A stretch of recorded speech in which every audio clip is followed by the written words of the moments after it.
They come from another time. A machine wrapped in flesh. A soldier from a distant war. Both after a woman who holds the key to the future. One wants to kill her. The other must protect her. I'm here to help you. You've been targeted for termination. The Terminator. Your future is in his hands. The Terminator. Rated R. The #1 movie in the USA is now playing everywhere. They know its face. I'll be back. They know its mission. But there's one thing they don't know. This time, there are two. Terminator 2.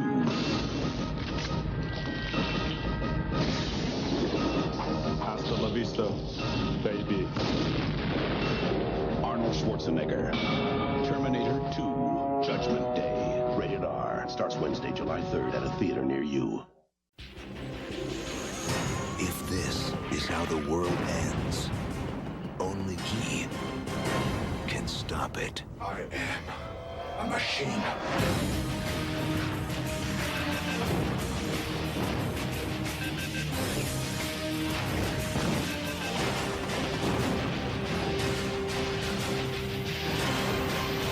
Terminator 3, Rise of the Machines. Rated R. Starts Wednesday, July 2nd.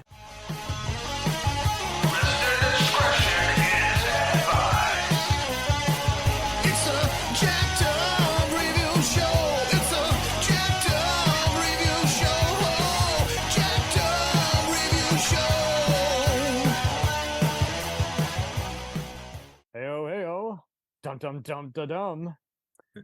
We're in for a hell of a time, and I brought with me a giant ass resistance. I'm your host Sully. Returning is music connoisseur Mike Inson. Welcome to Present.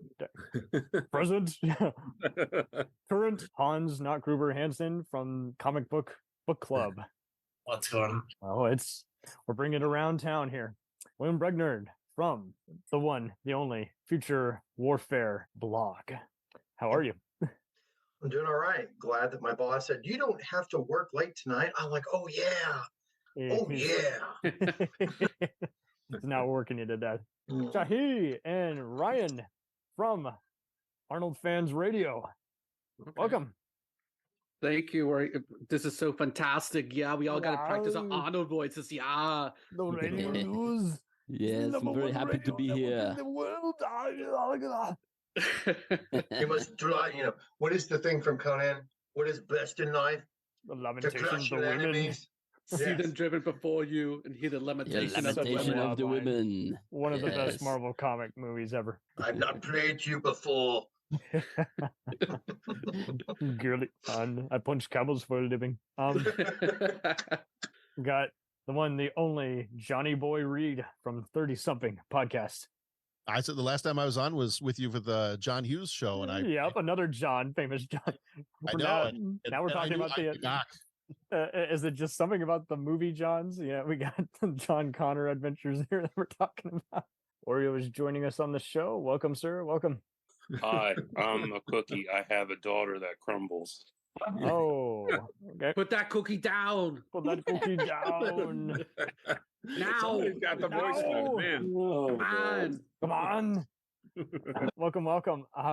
So as usual, when we do kind of a franchise ranking, we kind of just examine what it meant in our actual lifestyle, how we got introduced to it, and then we slowly introduce a epic ranking on a 5-star scale. And there are no wrong answers.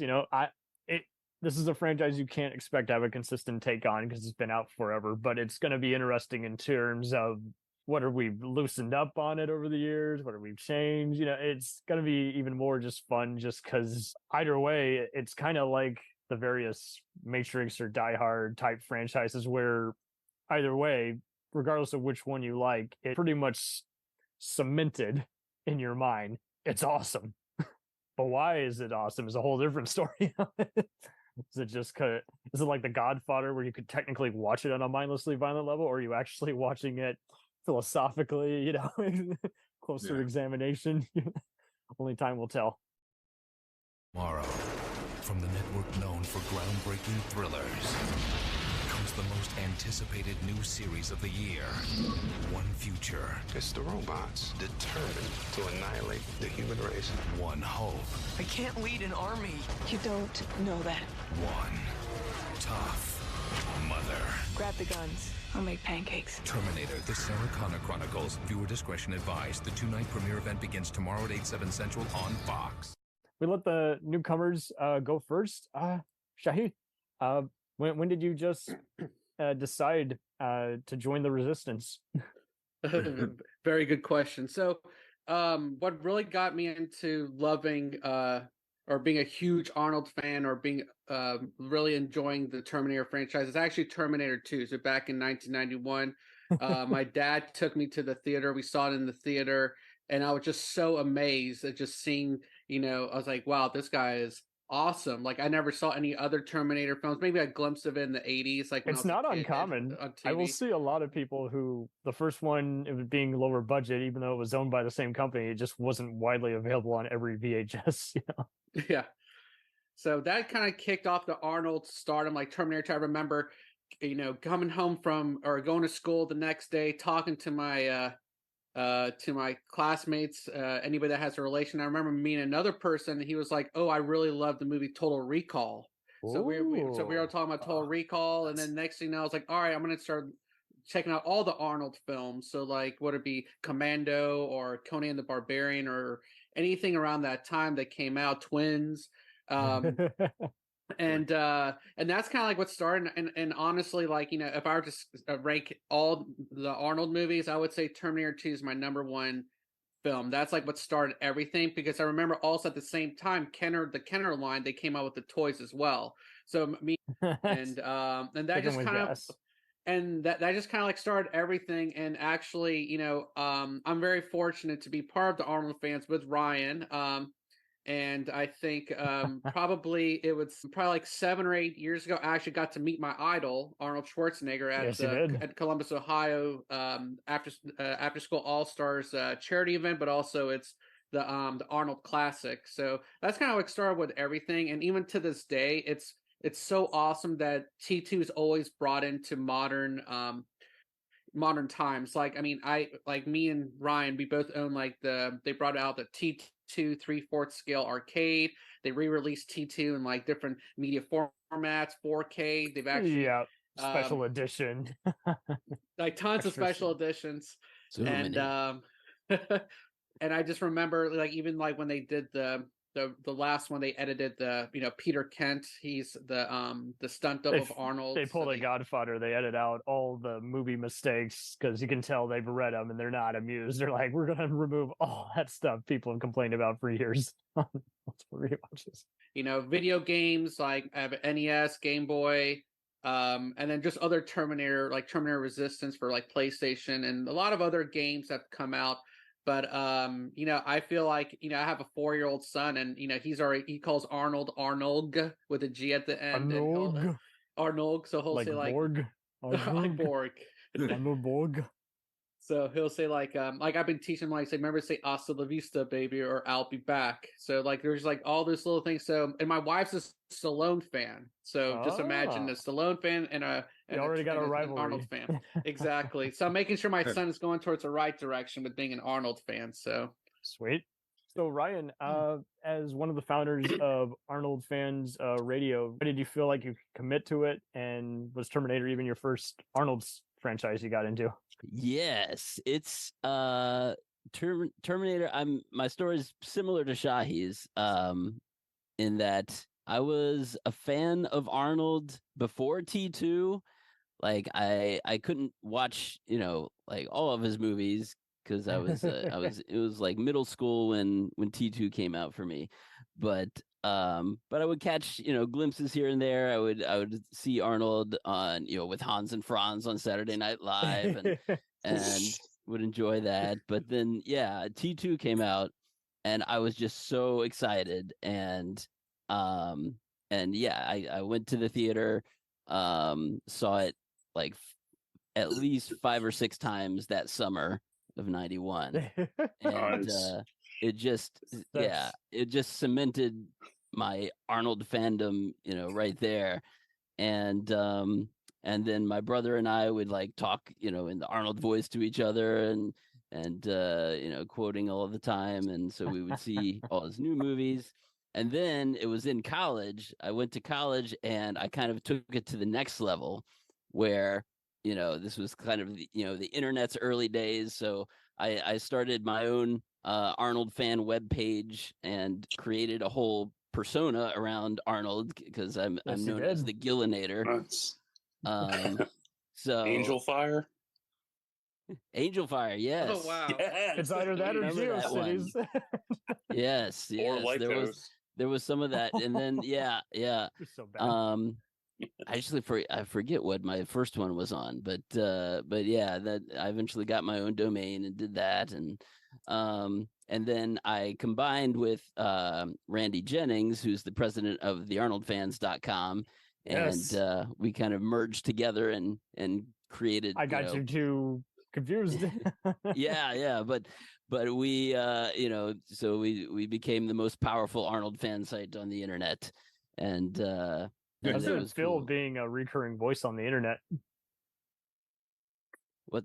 Oh, being what? Yeah, it's cool. I mean, it's cool to kind of be that, and a long-standing. You're not just a fan; you're a mega fan, and people are like, "Oh, tell me more. Tell me your trivia." to have that, like a monkey with a tambourine. Ging, ging, ging. Yeah, and then to get recognized by Arnold himself was the coolest thing. Because Arnold's, he had his Schwarzenegger.com site. And then they would bestow honors upon different of the fan sites, and the Arnold fans and my own site actually got recognized both separately, and more than once. We would come back as the fan site of the month, a few times, and then he eventually sent an autographed photo, personalized to me. So that was pretty cool. And then gnarly, man. Wow. And then I got to meet him in person, like Shahi down at the Arnold Classic, and get a photo with him. And probably my biggest moment was actually getting a one-on-one interview with Arnold during the Classic one year, where it was basically, I think it was about 10 minutes, I think. It's not the best 10 minutes. Pretty quick, but yeah, it was like amazing. And Arnold is just, he focuses right on you when he's talking to you, and it's just the most crazy thing. Is like, he's so he really, he draws you in and pays attention, and brings up things, and then it's just wild. But yeah, Arnold is just the best, and the Terminator movies are the best, and like Shahi, T2 is my favorite. So that is my top one. Sweet, no doubt. All right, wonderful. Professor Reid, school us on the '80s created franchise. What does it hold a place in your heart? Yeah, I've shared on our show several times that there's a lot of movies I saw as a kid that I was way too young to see, and it was thanks to that one uncle that constantly Best uncle ever. And in fact, I want to say in the same weekend, I want to say everybody in our family, all the other adults went out shopping somewhere, and all the cousins and kids were at my grandparents' house, and he stayed behind because he wanted to watch some movies and let everybody else go do the shopping. And I think that was the same day we were introduced to Terminator 2, Predator, and I feel like there was one other one. And the kids in the house that watched those movies ranged from about 4 years old, and I think I was maybe 12 years old at the time. So traumatized my younger sister, but I had a great time. That kind of started my whole love affair with Terminator and Predator, and just all of the 80s movies kind of in that same vein. And this kind of also for me, the first movie I saw, so I'll kind of spoil my top ranking too, although they're very close and I have different reasons for each one, is Terminator 2 was the first one I saw. I think a lot of times, like other people have said, T2, you may have seen that one first, so that one kind of holds a special place in your heart.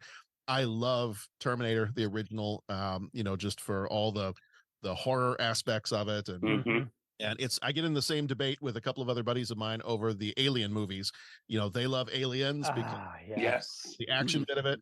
I saw Alien first, and so I mean that's my favorite between the two. I still love Aliens; it's a great action sci-fi movie, but Alien, I lean a little bit more towards the horror sometimes. So that's why this one's tough for me too, because I look at 1 and 2 and I'm like, they're different genres, so I have a hard time pitting the two against each other. But right, they both got sci-fi, but one is again more terrifying, one is more actiony. So it's just like, I mean, yeah. So my whole kind of history with the franchise is that was also, as a kid, when I saw T2, I was hooked, and that got me hooked on all the concept of time travel and alternate realities and just all that different stuff. So I just started consuming everything I could find related to that. That was probably T2 was the first movie novelization I ever read. Really?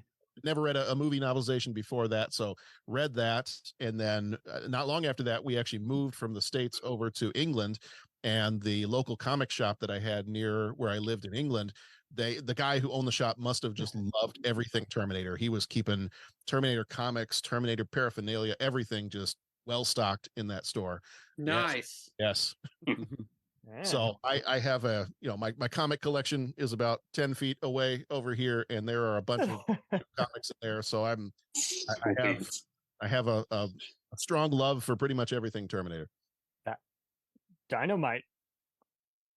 Speaking of which, I think Dynamite Comics even published a few.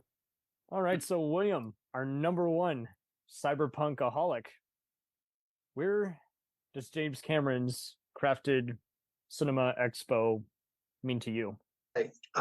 One of the things, I was born in the late 70s, and so I came into Terminator, quite honestly, by my dad not caring that we saw violent movies. He loved Arnold. I watched Conan. I was playing D&D, so naturally, when it was considered satanic, right? 781. You're gonna go to hell if you become a warlock or a dragon slayer. Oh man, Dragon Slayer is a crazy movie. We gotta talk about that. From Disney, that's a crazy movie. I saw Terminator shortly when it came out on VHS, and so for me, it was those future war scenes, because I write future war stories, a blog about military science fiction. So nice. Oh yeah. So if you may have run across, if you've ever searched about the plasma rifles in Terminator, it took me 9 months to write an article on it. Wow. So the original ones, we actually figured out the scope that's on top of Kyle Reese's rifle, and it was insane. It took us 9 months to write it. Oh my God. Yeah. So enjoy that rabbit hole. But for me, Terminator, the first one, because I was a fan between the two of them, and I loved Michael Biehn is insane. How good of an actor he is. Those future scenes are so bleak, visceral, and different than anything that had come before. And it didn't matter that it was kind of clunky. There was something about, and especially the music. The Terminator theme song is terrifying. And then Arnold, when he comes out as this exoskeleton, which you couldn't have heard about, and he's wearing the gargoyle sunglasses, which my brother saved up from mowing lawns to buy. So we had some copies of those. But so I got into Terminator. Arnold for me was this massive star, and every one of his movies I've seen, even Raw Deal. Yes. And so it's so interesting. And so for instance, I flashed this on screen, but I'll take it out. These are my original Now comics. This is the very first one. These are the real. These are mine. I have all of them. I even have The Burning of Earth. If you've never read The Burned Earth by Alex Ross, great. Probably the best comic. Yeah, Alex Ross. So there's the. You can read it on an archive if you want. It's a great one. Yeah, that's right over here. My room is not as awesome as the rest of yours. I wish I had an awesome room. I know, right? This is kind of my back bedroom. We're not seeing my wife's storage over here, but. The thing, so for me, it was like seeing these movies, and I was a kid of the Cold War. Nuclear war was going to happen, and I saw the movie in the theater, the second one, but the first Terminator for me had the resonance, the power, anything else. These plasma rifle, the 40 range. Hey, pal, what you see? And he blows them away, and I was like, this movie was so visceral. It had all these other actors, and the Michael Biehn speech when he's being videotaped by the psychiatrist, and he goes, "Well, how do you time travel?" He goes, "I don't know. I didn't build the fucking thing." And it's like so astonishing how good all the roles are. And Arnold Schwarzenegger has such a presence that you'd seen in other movies, but he barely talks in this.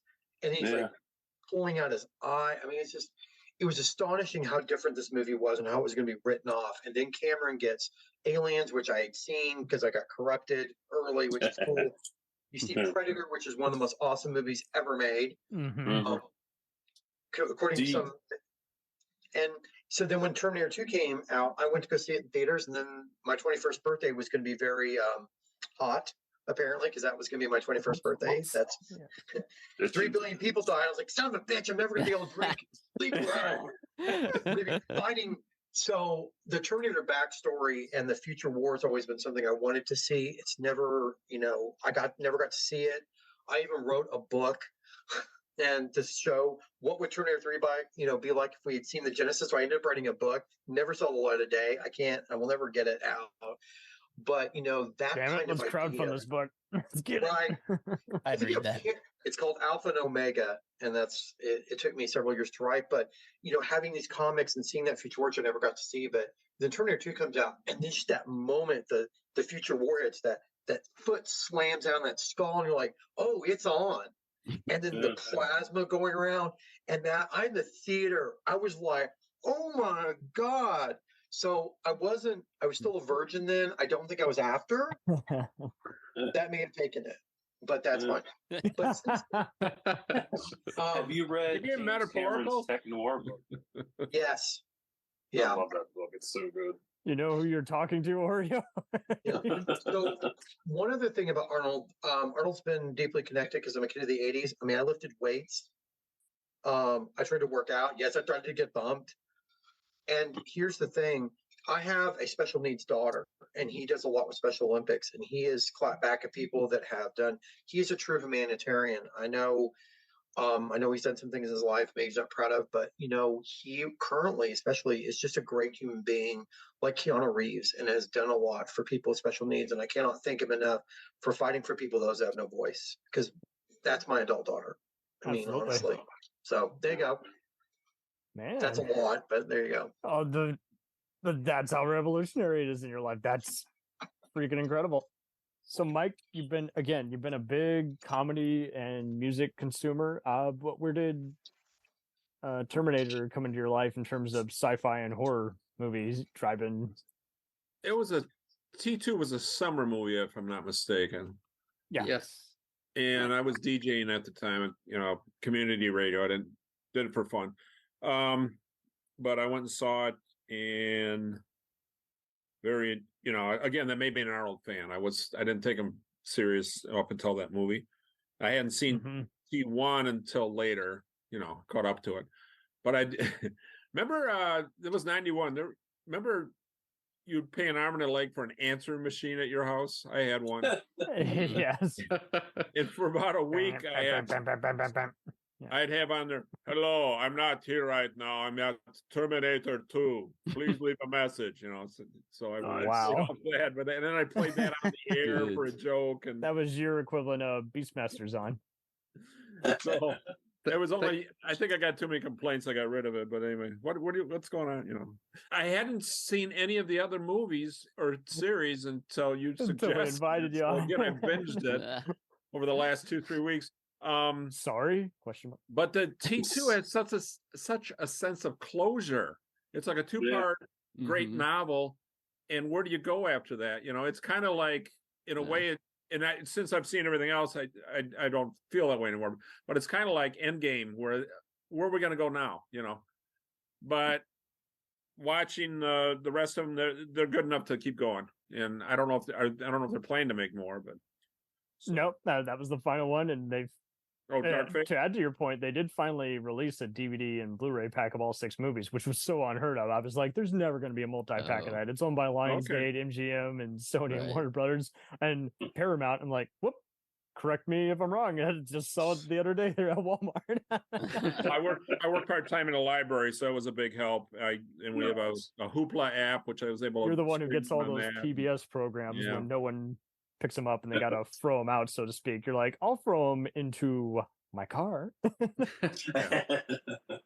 Been doing that with some Swedish dramas lately. Anyway, that's great. But yeah, I was telling you too, Cameron, that second movie has such an emotional Different impact. Cameron. Yeah, it's got a great ending. So totally. All right. Hans. Oh How do you man. get here? Man, well, you mentioned the comic book show. How you doing, Hans? Yeah, I also do Action Movie Book Club, which is all about action movies. Yes, so you love them. So Well- yeah, that's one. I mean, that's my favorite genre. Where do these movies rank on the action What got scale? me into Arnold was Commando. Nice. I love Commando. I stand by that. That's the greatest action movie of all time. It's not Who my can argue? favorite, but it's just perfect. It's got the one-liner. It's got everything. It's body. I did notice that Cam, your last name is Sully, and Sully is a character in Commando. Yes, Sully. Remember, I told you I call you promise to kill you last. I lied.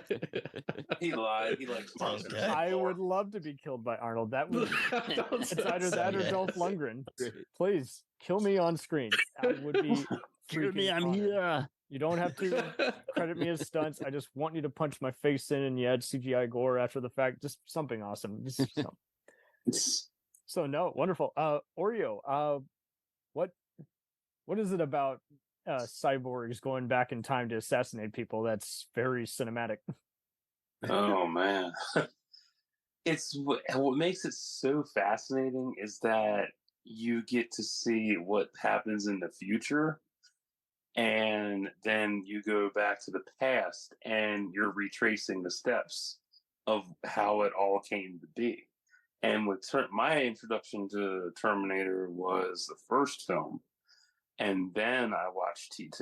And T2 is always going to be the test of time film because, one, it's the quintessential summer blockbuster. Right.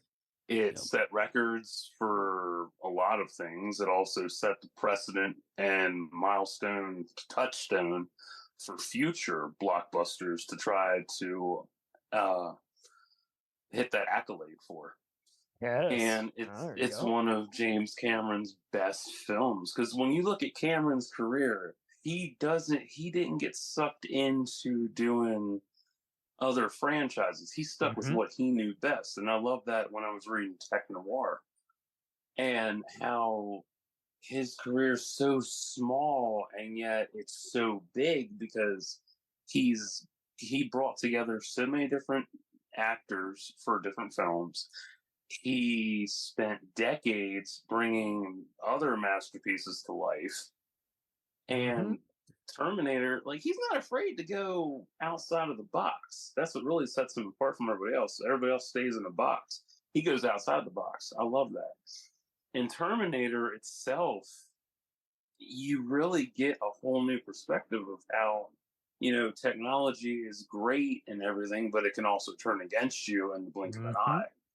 And it's all about, you can have somebody you have Dyson who's like, oh, yeah, I'm going to do this because, I'm trying to help technology get far ahead in time. And so we can be more helpful and not have to rely on each other as much. And then it turns into a complete clusterfuck because it becomes self-aware and realizes that, yeah, humans are really bad people. I mean, literally, you could say War Games is a prequel to Terminator. Yes, you could. Right. Yeah. I mean, you really could say that. You could really look at it and you could even ask James Cameron if that was, an inspiration for it. And he would probably say, yeah, maybe. But you never really know. No. But it really does feel like that sometimes. And as for my favorite Terminator, I like Salvation, the director's cut, more. But I love T2, but I like Salvation more because it's a lot deeper. Oh, that's the fun part of it. We're gonna get into all these movies, and even the ones we don't like, we're gonna at least like maybe some element of it, Yeah, and the comic crossovers, they're even more fun. So, I know not everyone's 100% on this. I hate gatekeeping when it comes to fandom. It's like I don't believe in the even or odd rule with Star Trek, and same thing here with Terminator. It's a pretty well liked franchise. And, movies free. 1 and 2 are kind of the definitive one. While he's basically in slasher mode in movie 1 and movie 2, he's getting emotional, and free he's appropriate, just kind of redoing T2 again, but saying his lines on time. I had to go with Dark Fate Part 6. I know it's not everyone's favorite, and some people universally hate it, but I think from a more psychological perspective, it's very interesting just seeing how, like, this was going to be his final time as the character. He even said at the premiere, he's like, I don't know why they're teasing a sequel. We always intended this to be the last one. And yeah, I just dig how he's doing both some psychological, like fitting into society as a cyborg who no longer has to kill. He's, he lost the time frame. He got abandoned by Skynet. And then near the end, he's doing again what we like to see him do, which is all the choreographed fight scenes and directions that he's shouting, barking out. I don't feel like he's past his prime in this one, even though he's playing an older, in disguise, cyborg. So yeah, I'll let you take it away. No, I'm totally with you, man. There is not a bad Terminator. Even Salvation, I enjoyed, but yeah, Salvation was fun. I'm with you. It's like it doesn't matter if so people much are railing than any on other robot movie. Yeah, exactly. And there will be people just like in Trek where they're talking about how Data is old now. Yeah. When you put the skins on robots, especially with human skins, they're going to age. And I think both in this one and in Genesis, they took hold of that and said, we're going to make this part of him. And right. I loved what they did with it. Now, the only thing I'm not okay, and you'll have to help me on this one. So Dark Fate is the one where it's the guy who he wants to kill the Latin American girls because they're going to end up okay. Who could be a future resistance leader, and Sarah's basically she's basically the equalizer. She's Paul Kersey in Death Wish. I friggin' love that Terminator. The way he could split into two things. Yeah. And, instead of just redoing the T-1000 for the billionth time, Yes. Don't get me wrong, the TX is a fan favorite, but it's like, instead of just bigger and badder, why not just deadlier? Right. And is this the one where he's talking about border agents and other cops, and I think he takes out he doesn't take out a helicopter, and I like that. It wasn't about the carnage. It was just about and this actor even got to, I loved how they replayed him again. They had him as a fun tribute. They had some other stars of Arnold's movies in the Fubar show, and I loved how he was the main villain again. Yeah, facing off with Arnold. Yeah, those I love them. I mean, I actually have both of those. I found them at Walmart. This one and Genesis. I found the Blu-ray steel box versions for $7.99 a piece with digital downloads. I bought them both. Those. Yeah. There's a big 6-pack going around. Yeah. There you go. That's what you need with a Terminator movie. I never thought I would see that in my life, but there you go. Lionsgate, MGM, and Warner Brothers split the bill on that one. That's awesome. I'll have to look for that because I don't have Paramount that. too. Yeah. Yeah. It gets complicated. This is like one of the giant franchises where the distributor changes every time. Yeah, it's like a Spider-Man. Exactly. Exactly. Yeah. Did you ever hear that James Cameron, when he was actually attached to do the 97 Spider-Man, he wanted Arnold as Doc Ock? No. I didn't know that. That's awesome. Shout out to Travis Bowe of Real Comic Heroes. He and his crew did a very awesome read through of the original script, and he had one of his pals, they're all reading in character as the actors. So one of them was reading in character as Leo DiCaprio's Toby or Spidey, and the other guy was doing Arnold as Doc Ock. It was so funny because they're trying to hold back their laughter while they're recording. That is funny. No, I've never heard that. Yeah, Real Comic Heroes. But sorry, Real Comic Heroes. No, it's coming out of you. You can't stop it. Don't contain it. The alien.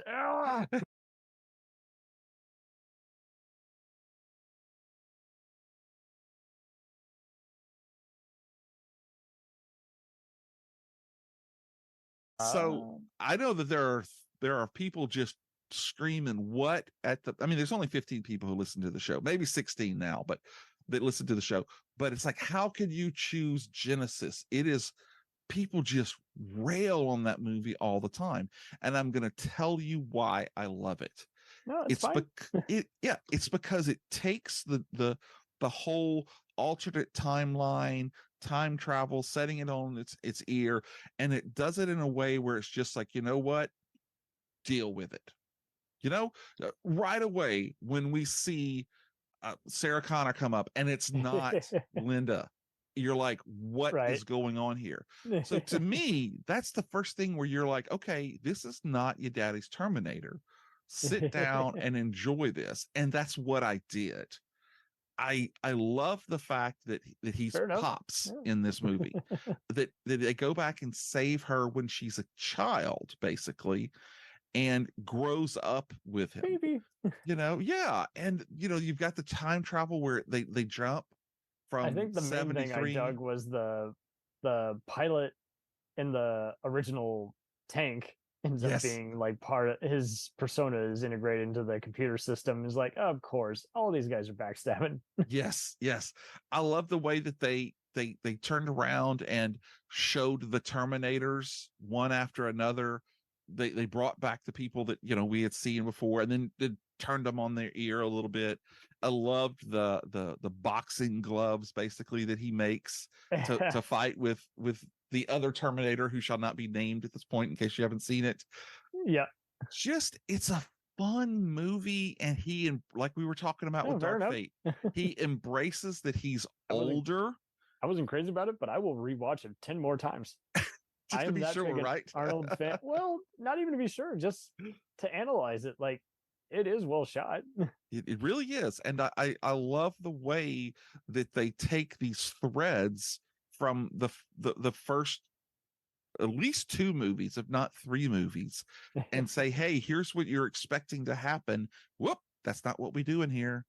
And then whoop, nope, we changed it up on you there again.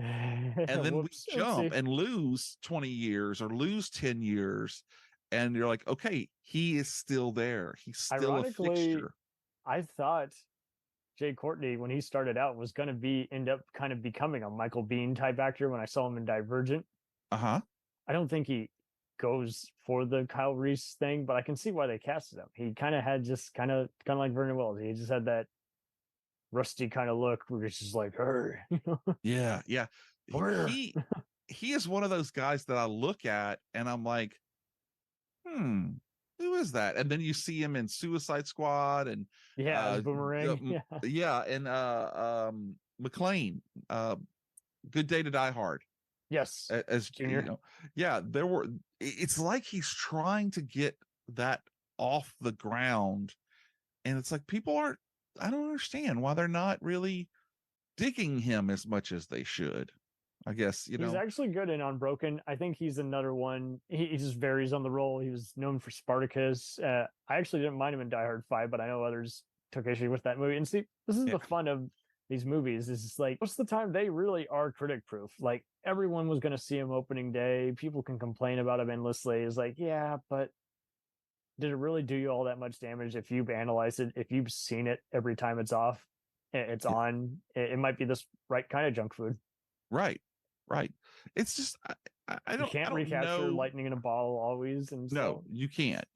And I thought it was a great idea. I do see some people who actually did rank Genesis up there with T1 and 2 when it came out. So you're not alone. There's actually a very friendly bunch of Terminator fans on Letterboxd. Oh yeah. I find it fun, and I liked what they did with it, because so many times when you get into these franchises and it's just one movie after another and you're doing the same things, and I'm not saying they did that with Terminator, but I'm just saying that when it came to this movie, great too. Oh yeah. Oh man, there's one where this one T800 model decides, well, my mission is over, so I got to just fit in with society. It's just very meta. It's almost Twilight Zone-ish, Outer Limits type science. What would happen if the mission fell? And it's even more ironic because the original Terminator almost didn't happen, because Harlan Ellison sued the original movie back in the day because he's like, that sounds too familiar to the short story that I pitched as an Outer Limits episode. Yeah. And they had to pay him off because they're just like, we can't afford to risk losing the trial. We're a micro budget movie, you know. That wasn't the demon with the glass hand, was it? Let me see. Outer That's Limits. a story I don't think I remember hearing. Yeah, it's a more obscure one. Rest in peace, Harlan Ellison. We love you, you cynical bastard. God, he was something else. Soldier is the first. Oh, of two Soldier. episodes. Okay, And yeah, I then- remember that. That's right, where they come through the walls. Yes. Oh yeah. Okay, you're right. You're right. Wow, I You'd gotta think dig it'd be into that different story. enough, but you just can't win. No. Wow, good one. We did a whole episode on Outer Limits. Can't believe I missed that. That was actually one of my favorites. I didn't. Oh man, I'm getting old. It God, blows your mind, right? What did I have for breakfast today? I just can't even remember. Egg salad. I don't know. Yummy. Yummy. Oh, that's yummy. fruit salad. Never mind. Wow. God, man, this was great. Thank you, had a dude. great I was looking list. forward to this. I was like, hey, it's a party, but I got to be on his level. And I jumped right in. That's pretty much where I come in here. I mean, I'm pretty much on most of you guys the same boat wagon. I was always, from the age of 9, just into visual storytelling. So I had already seen all the Star Wars, Star Treks, especially by age 13. And I just always wanted to see these movies that critically acclaimed or, beridden. I wanted to see why they captivated audiences any way I could. My blockbuster sucked, so I had to really search out for it. And more importantly, if anything, this franchise, commonly they would show them on the first 2 on USA Network all the time. So I got caught up instantly after wanting to see them for a while. But more importantly, seeing those in Jurassic Park not only made me just more open to movies that kind of like before Tarantino was doing it, where you mix different genres together, action, adventure, terror, sci-fi, and other kinds of mystery kind of to it in a way. But mainly it made me a Stan Winston fan for life. Yeah. So like I was already trying to watch other movies that Industrial Light and Magic and Spielberg had worked on or even produced. And Jim Henson too. Jim Henson saying, yeah, absolutely. It's like, even if he worked on it for a day, I wanted to just get inside puppeteering. Yes. And I was a Mystery Science Theater viewer, so I was also open to half the time these movies were going to be just absolute piles of, wank, but you were still going to be blown away by, hey, it's worth it just that once, just because of that, the money shot. Those effects were captivating. They just need a better narrative to support. But I mean, Stan Winston, freaking Friday the 13th Part 3, Monster Squad, Predator, Leviathan, Ghost in the Darkness, Aliens, it's just, but this and Jurassic Park, I think are probably his best work because he, again, I mean, there's a wonderful thing on Disney talking about ILM that everyone should watch. And to see really him work with the stop motion guy, Phil Tippett, and then try and make his practical puppetry effects match Industrial Light and Magic's CGI morphing, is like, it blows my mind. It's like, why were they not able to replicate that same amount of work on future installments? What changed? Time. Well, I would say times changed, and then the amount of time. Especially the amount of time that went by, because T2 ends in 91, and then the next sequel comes out in 2003. Yeah. So, yes. So that's a long time, and by then Arnold has shrunk down his roles from being like, oh, I'm the Terminator, then to more family oriented stuff. So he's still buff, but he's not as actiony as he used to be. Yeah. So he's cut back a lot, and he's gotten older too. Me and you talked about that with, I think, Stallone and a couple other action stars as well. I would constantly read the Wall Street Journal and look at business and movie news, Entertainment Weekly, and my father knew, he wasn't an Arnold guy. He respected Terminator, but he wasn't really into it. He was more of a Jason Bourne, Die Hard kind of guy. a thinking man's kind of action movies. And my mother was a big Arnold fan. She was like, "Hey, we're gonna watch Kindergarten Cop, watch Jingle All the Way, and then we'll watch some of the more serious ones like Red Heat or Total Recall on TV, as long as it's modified a bit." And no real difference. It's just a little less intense, but it's and my siblings kind of slowly followed my lead, but for the most part, they mainly just saw me watching these movies growing up. You nerd. Yeah, freaking nerd. Let's go play with our lightsabers. You go add this, half cyborg makeup to your face. But yeah, Winston passed away in '08 from cancer, and I was devastated. I'm like, see, but that man was a lovely individual, and he personified his creatures instead of just making it be a knockoff of Universal, creature features, Yeah. And I that's where I was just like, yeah, I don't think effects are going to get much better. Yeah, because that's 2003, and it's literally the golden age of CGI. So now everything is more computer based versus practical. Even if there are some that are still practical, there's more CGI pushed to it. And it's really difficult because you want more practicality. And at least see them be in the same room instead of looking like they're talking to a teleprompter, Yeah, for real. Like, I remember when The Princess and the Frog came out, everybody was like, "Oh wow, Disney's back to 2D animation again, hooray!" And then the next film was CGI shit, and I'm like, "Oh fuck." Oops. I was like, finally they brought back the Renaissance era.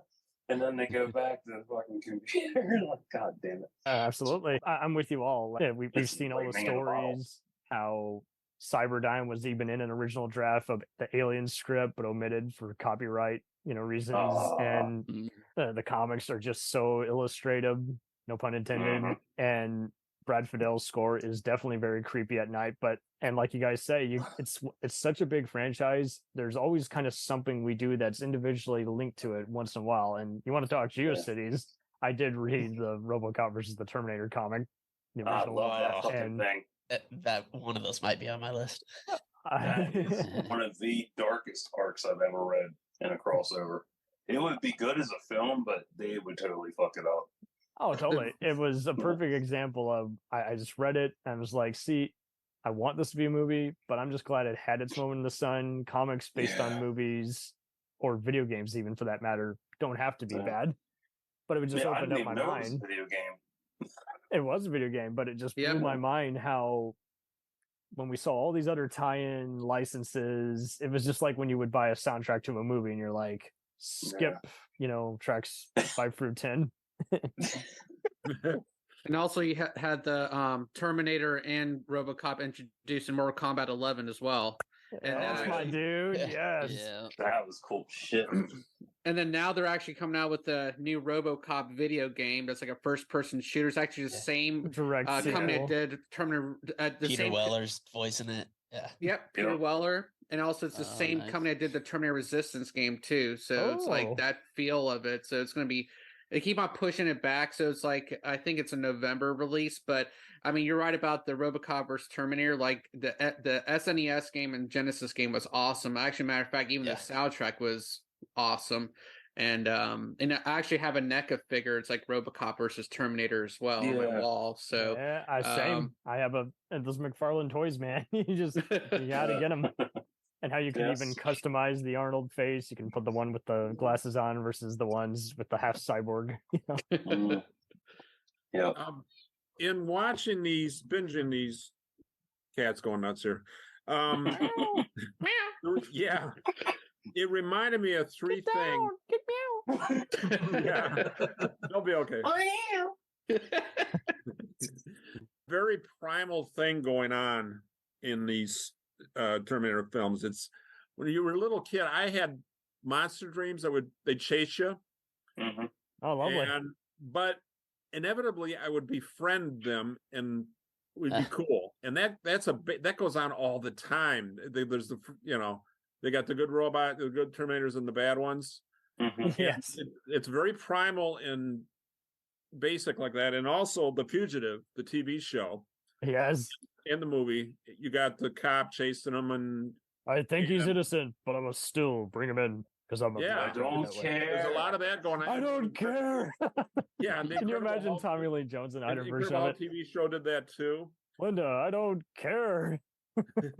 And the third thing was, I know the movie was flopped and everything, but I think it was 1961, the Flash comic, The Flash of Two Worlds. It introduced the whole alternate timeline thing to pop culture writing. Now, I don't know. I'm sure it was out before, but that kind of really was a great example of it. When you have the Golden Age Flash and the 60s Flash. Kind of like when everyone started the rumor, oh, this ripped off Harlan Ellison's episode of The Outer Limits, and it's like he didn't even watch that show. So what are you talking about? Everything derives from something else, but I never got that. It definitely refined all three of those things. You know, and again, that's a very primal thing that monster cyberpunk itself. It goes back to horror movies, you know. Yeah. Well, you talk about primal stuff, and one of the things about these movies, and one of the things that I love about all of these, is that you got like the stakes are very personal. Urgency. Yeah. It's a pregnant mother, or it's a mother protecting her son, or it's, depending on the movie, somebody they're trying to. They're not victims. They're all a collective. It's very personal. It's very street level kind of stuff. But then lurking in the background is, if that pregnant mother dies, or if that boy dies, or whatever, humanity's over. Like, I mean, so not only have you got the very personal stakes, but like that lurking, creeping feeling in the back that just is anxiety inducing is, oh God, if any of these people die, we're kind of all done for. It's a cinematic video game. Level, big boss, showdown. And I would kind of get that way when even doing just any kind of video game where you got to protect a witness or something. And of course, somehow sloppy AI would shoot it in the background. You're like, what? Didn't even touch him. Escort missions always suck. Yeah. Well, it's like the stormtroopers in Star Wars. It's absolutely. It's stormtrooper logic mixed in with Leroy Jenkins type AI, and you're just like, nope, no. There is one thing. Cheat code activate. It's time to lock and load and rank. We are outnumbered by machines. If you're listening to this, you are the Resistance. You have no idea how important you are. Join us. This war ends tonight. This is John Connor.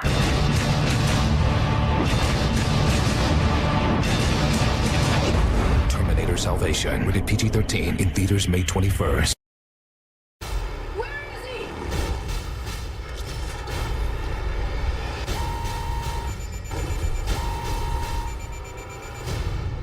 Waiting for you. Terminator Genisys, rated PG-13.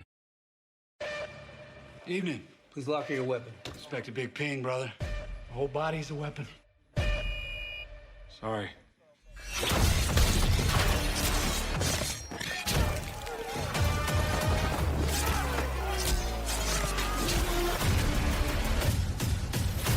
When they start to kill me, run.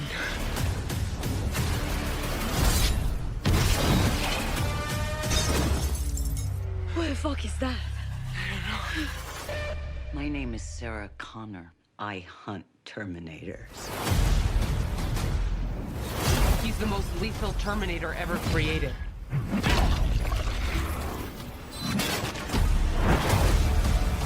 I'm going to help you protect the girl. So you're Carl? That's what everyone calls me, yes. I'm never gonna fucking call you Carl.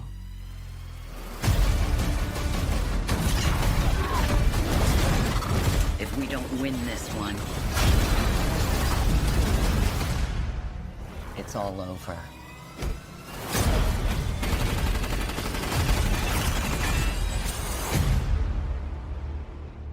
They're all trash. I like Demolition Man. Whoa! Wait a minute. I liked it better when it was called Escape from New York or Mad Max. Yeah, this fucking hack. Who made this movie? I thought he said I like Best Defense. In your defense, no, it's all good. It is Eddie Murphy, to be fair.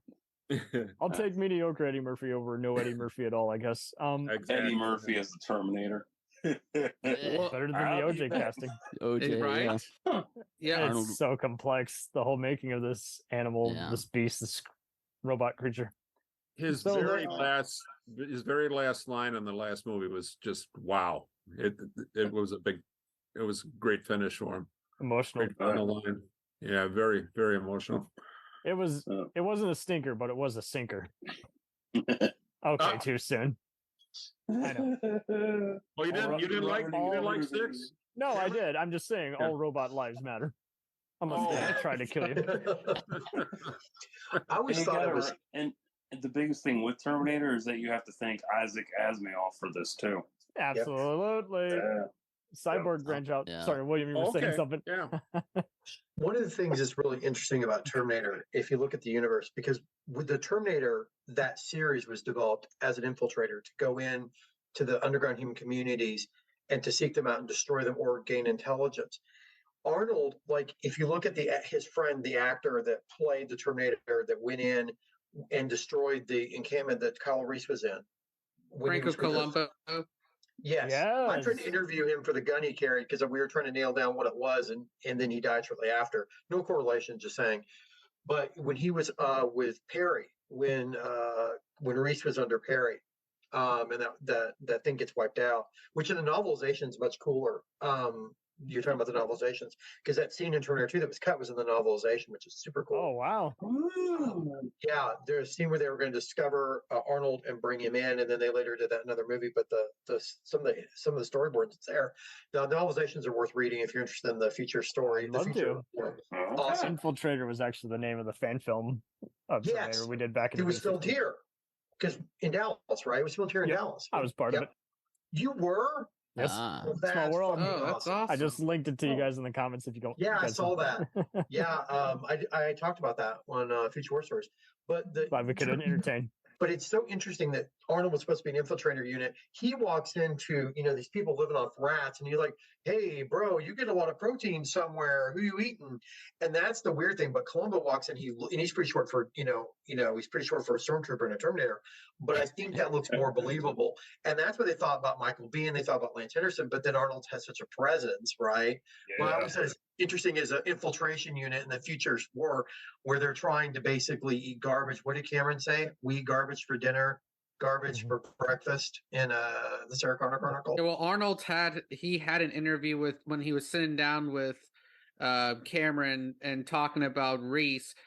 Arnold was talking about in his previous interviews, and actually it's going to be in his book too, is that he talked about exactly how the Terminator should look, act, like when shooting a gun, don't be blinking the eyes, the movements, everything like that. And before Robert Patrick came on and did a similar thing, objective. Jim Cameron was like, "Hey, Arnold, won't you be the Terminator? You know the Terminator, more than anybody else." And he had to think about it because he, again, like what Ryan was saying, he originally wanted to be Kyle Reese, be the good guy and everything like that. And just imagine, he's worried about getting typecast as a villain or something like that. And so just imagine if Arnold wasn't, like, we're starting from Terminator 1. Imagine Arnold wasn't the Terminator. How would the franchise continue without Arnold being a Terminator from the beginning? Wow, no one's really thought about that. All right, so Shahi, we're gonna let you rock it with your rankings. Okay, so my number one, obviously, you guys are seeing on my shirt right here. That's Terminator 2. 5 out of 5.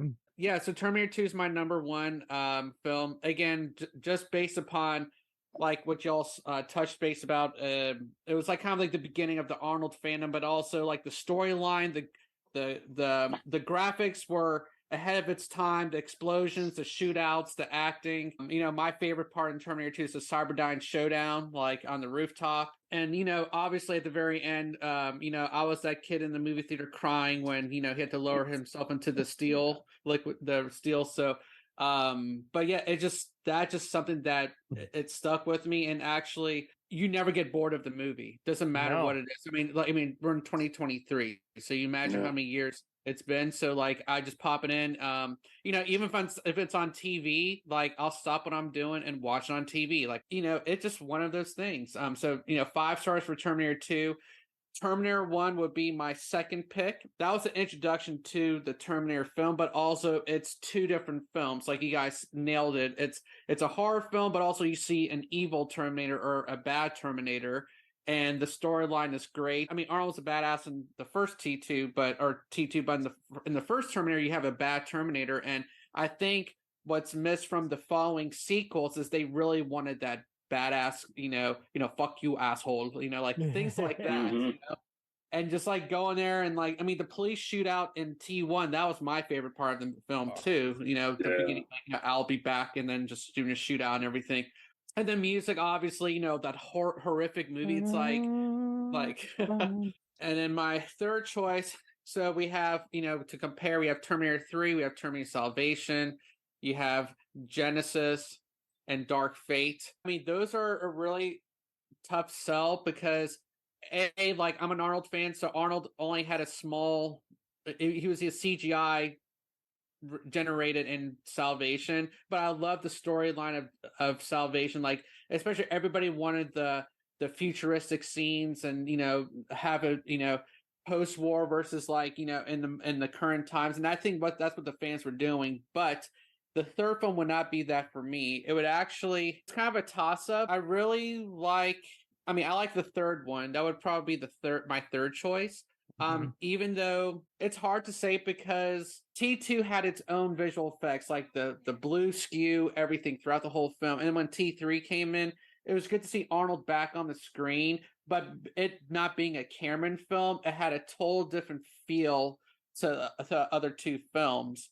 But and also it didn't, like, they replaced John Connor, so you don't have Edward Furlong. You have forgot the other. It was kind of like Nick Stahl. Thank you. So it was kind of like a continuation. Like, you're like saying, okay, you get to see Arnold back in 2003. The thing I liked about T3 was there was not, like, during the trailers there was not a lot of spoilers. Like, compared to like GENISYS, very mysterious.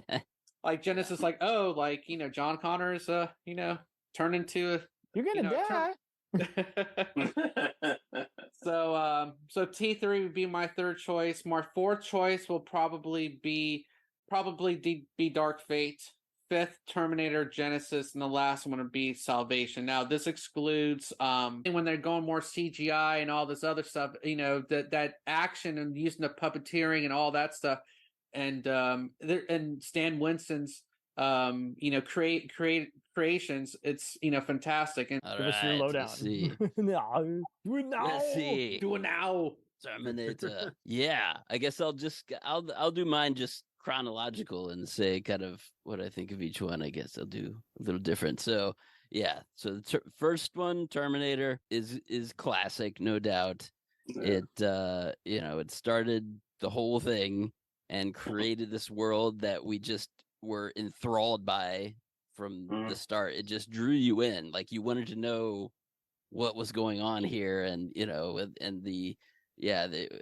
the Terminators, he's just pursuing them just relentlessly, and he will not stop ever until you are dead. Oh, so good. Yeah, so much good stuff in there, and the darkness, the grittiness, and Linda Hamilton as Sarah Connor does an amazing job at starting out this just innocent. The best scene that they use her in is the one where they're removing the chip, the one that's in the special edition, the read only of T2, and I love that they eyes make only on the Blu-ray. Get it out. But I love that they use the mirror in that scene, but it's not really a mirror. It's a duplicate set on the other side, and the way they did that shot is incredible. That's where Arnold got his. So Michael Jackson stole from Arnold. What? He was looking at the man in the mirror. Okay, so sorry. Okay. Go ahead. I'm gonna go back in time and save it. You're a funny guy, Sully. I like that. I'm going to kill you last. There is actually a recurring Mystery Science Theater gag where they do that, where there's like, I like you, that's why I'm going to kill you last. And you can always tell it's a variation of various tough guy lines. But someone's not gonna anyway, back oh, to shit. T1. So yeah, that was it's scary. It's got the action. It's got Michael Biehn being incredible and just believable as this war torn guy that is just out of his element and just trying to do his best to protect Sarah, and the whole love story between them is great. It just sets the bar right there. So I give Terminator 1 probably 4 stars out of 5, maybe 4.5, because it is really, really good. And then T2, as I said before, is my all-time favorite, and yeah, not just favorite Arnold movie, but favorite movie of anything. Man, I will watch that on any time. And I will fight to say it is it is deserving as to be respected as not just a great action movie, but a movie. Just the filmmaking involved in how Cameron keeps he keeps the pace going, and the action, but he intersperses the action with some down moments, when they're in the desert and whatnot. And there's always a little bit to catch your breath before you go on the next roller coaster ride, and so the pacing is just incredible. Like you're never you're never bored, you're never wondering, oh, when is this going to wrap up or whatever. It's just from the start, and the way he leads one scene into the next, I think that's it. It's always like the perfect kind of cut between things. That's what his movies are so tight. Yeah. Because he draws like going from one thing, and it leads right into the next. The Terminator, like when Robert Patrick pulls up, or I'm thinking of I think that's in the first one, where the car pulls up and it crushes the little toy truck. And that's little toy truck. Oh, I'm sorry, Mr. Hot Wheels and everything. Yes, my Matchbox. But there's all these little things and hints, and there's a whole crushing motif in the Terminator movies that I've always caught on to. It's like the foot's crushing the skull at the the beginning of T2, and the little toys getting crushed, and of course in first Terminator he gets crushed in a hydraulic press at the end, and there's all these things. So came the first PlayStation. It just amped up everything from the first movie and made it just more epic, better looking, but he kept the heart of what the first one started, which was the characters that you care about, and Sarah getting transformed into this hardened kind of soldier, and then John being the more innocent one in this one, who gets who has to cope with everything he was thought he was a lie, as now he realizes is true, and now he's got his own Terminator, which is cool, and and the humor doesn't go too far, though. As in some of the later movies, they go a little too much with the humor, and it doesn't always. Oh, come on, you can do it. Doesn't always land. You can see all the gore and the gruesomeness. Yeah, I know you can do it. But really, everything just comes together perfectly in T2. And leaves you satisfied at the end, and it doesn't feel like any more is needed after that, but you kind of wonder, oh yeah, what would come next for John and everything. So T2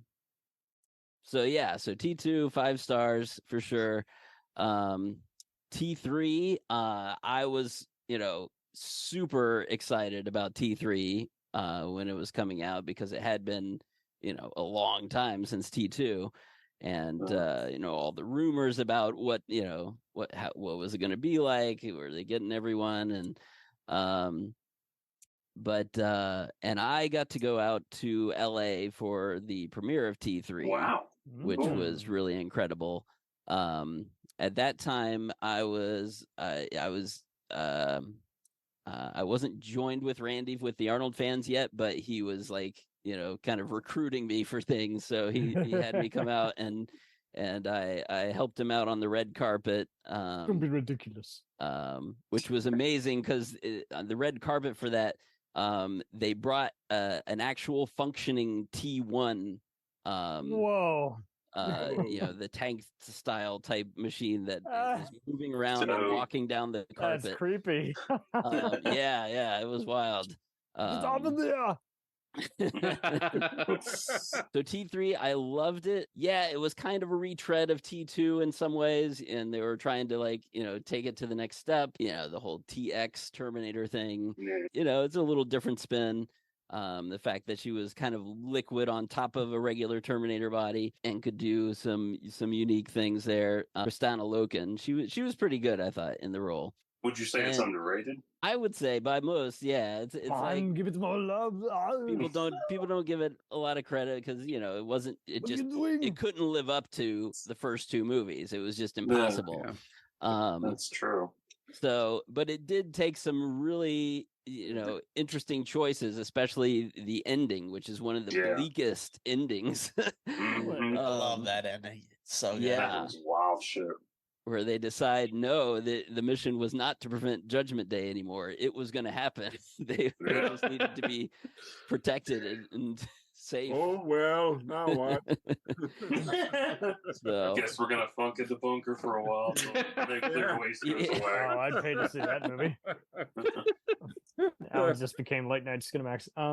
Yeah. Okay, lovely. So how would you rate the other ones? But T3, so yeah, T3, I still give it like a good 4 stars. I really enjoy that one. So Salvation then came out, and of course, it was disappointing that Arnold couldn't really be in it. That was when he was governor, or when he was running for governor at least, and couldn't do it. It was cool that they tried to do they go to the future war part, but then it didn't fully deliver on that, what most people wanted, like these epic battles and everything that was hinted at in the first two movies. But it had some great a couple good set pieces, some interesting ideas, and Sam Worthington, he did a pretty good job in that role. Mm-hmm. I remember people bash Christian Bale for being John Connor. I'm like, dude, who fucking cares? Like, you could switch the roles and it would still be amazing. Oh yeah. Well, he was played by so many actors though too. Yeah. Look at that. Right. Why not get Christian in there? Yeah. Yeah, he was fine. I don't know. So I give that one a 3, probably. That's one of my lower rankings. But I haven't. It's been a while since I've watched it. I probably should pop that in again. Director's cut. Yeah. I gotta check the director's cut. Some of the things I remember, the endings they wanted to do with that sounded really cool. That we'll get there. Yeah. And then Terminator Genisys, of course, I'm excited as hell because Arnold's back. He's back in the Terminator. And while there are lots of problems with it, I don't think it's horrible. I think it's that they do. I like them going back and revisiting T1 in that, and those opening scenes again. That was kind of cool. Making it PG-13 killed it. That's what it was. Yeah, PG-13. That as soon as I heard that's what they were going, I'm like, no, you can't. It's just not right. But yeah, that hurt it. The actor they got for Kyle Reese was just the wrong choice. So yeah, so I'd give Genisys a 3 as well. Yeah, and then we got Dark Fate, and of course that the big thing with that was Linda Hamilton came back, which got everyone excited, and James Cameron was more involved than supervisor. The other two that had come out. So so there was a lot of anticipation there, and they made a big deal about how we're throwing all these others out, it's a true sequel to T2, just erasing all of the what they had worked for to protect him in T2, and now he just got killed anyway. That's the first beginning of the film. Yeah. Like, well, no more war. Yeah, so that was disappointing. But then maybe it would have been cool if they had really gone with something different. But then it just felt like still a retread. Like, it wasn't called Skynet; it was Legion or whatever. But it's the same idea. It's the same thing. They're still sending machines back to kill. Now this girl is going to be the leader or whatever instead of John. Yeah. So it's really not that different. True. So they just had some some cool action set pieces in that, and the new particle type Terminator guy. That had some cool things, but I don't know. But with the over reliance on CG, as you kept going on these, you didn't feel like there was danger. You didn't feel the presence of the Terminators coming after them the same way as in the first two. So it just didn't feel like it's just some fancy CG stuff. The people, they're just jumping around and flying around like crazy, even though they're supposed to have weight to them, these Terminators. Yep. But so there were some problems. I weigh there. 5,000 pounds. Nanomolecules. The last time they mentioned weight was T3. Yeah, right. Yeah. When they tried to lift the guy, he's scene. like, With this the guy's firefighters. yeah. So Dark Fate, I still enjoyed it. I enjoyed Arnold's part in that. I thought was really interesting. In that he became more of a he developed his humanity more in after he didn't have a mission anymore and he just stuck around. So I thought those ideas were cool. He was selling the blinds, right? It's draperies, calls draperies. Draperies, yes. The gully man, rip those off. Chink makes the Yeah, my ranking for that is a 4 out of 5. So, and I don't know. It sounds like I was trashing it more than that, but I don't know. That's all right. I go back and forth when I rewatch. It's fine to these. dissect these before you get to the cookies at the end of the tunnel. So yeah, right. You put that cookie down now. Now, come on. No, come on. He's got a turbo man. He's got two. Two of you and two of me. Someone I in there wonder eating if my Arnold cake. is going to hear these. Oh yeah, I want to like this. No. All right, so of course, John Connor Reid, it's time for your ranking. Will you rank it? I eat green berets for breakfast, and right now, I'm back as I mentioned before, I would start off with Terminator 2. I'd give that one 5 out of 5 stars. It was the first one I was introduced to. It's always going to be top spot for me. Terminator 2, first one I was introduced to. The music is awesome. The use of CGI sparingly done is awesome. I still will always love good CGI used sparingly.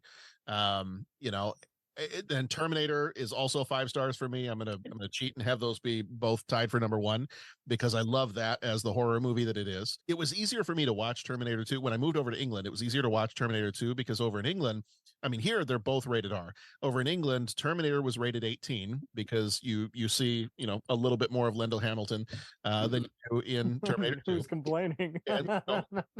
And so that one in England is rated 18, whereas Terminator 2 was rated 15. And I was just close enough to 15 when I lived over there that, we could rent the movie. We could, if it came back out in theaters for something, we could go see it. So I was able to see Terminator 2 a whole lot more. Did they When cut out the headbutt or knife play?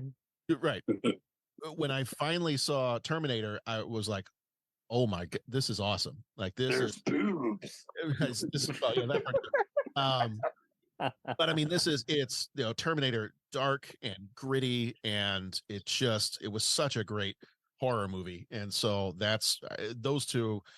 I have a hard time ranking those two because they're both going to be number 1 for me, but I'd give each of them 5 stars. I'm going to throw in Sarah Connor Chronicles as one because I love that show. And you're not just Savage, you're Randy Savage. Yeah. I absolutely love that show because of all of the alternate universe stuff that it does, all the stuff that it does to kind of play to play lovingly with the characters and the other tropes that you get in the rest of the movies and just everything that show did. And I always love when you get an opportunity to do a TV show and you can develop the characters out much more than you get in an hour and a half to 2 hour movie. So I'm going to give Sarah Connor Chronicles, I'll give that one 4 stars. That'll be my next one on the list.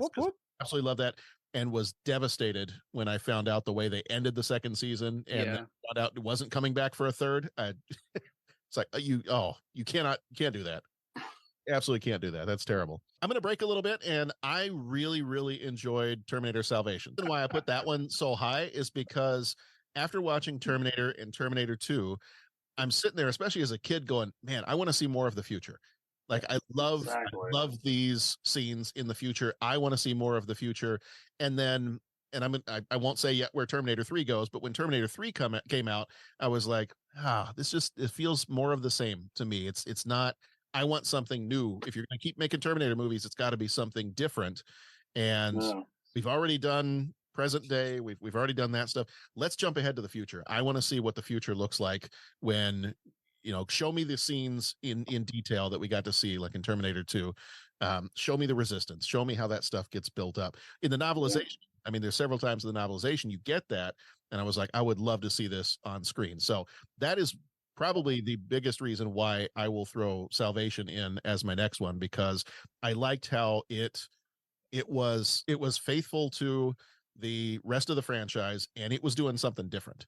And I think that's why some of the ones I'm going to rank a little lower than Salvation, to me, in just my opinion, I felt like they were retreading some of the same material. They weren't really doing anything different. I still enjoy them. Like I'll watch them repeatedly.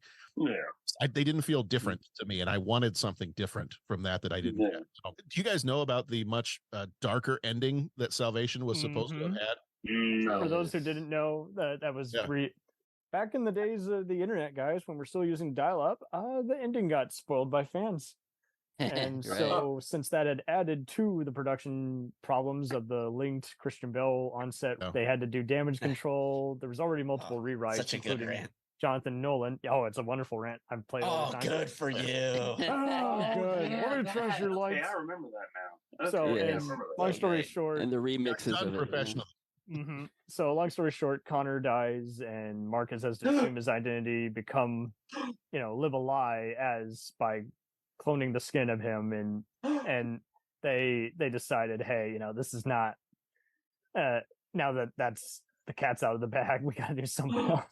Yeah. Oh my goodness. I'm like, that would have been cool as hell. That would have been a great ending, like to have that be, and if you're going to continue on and have a couple more movies after that, that would be a great way to continue on, do something different, and really mess with the fans.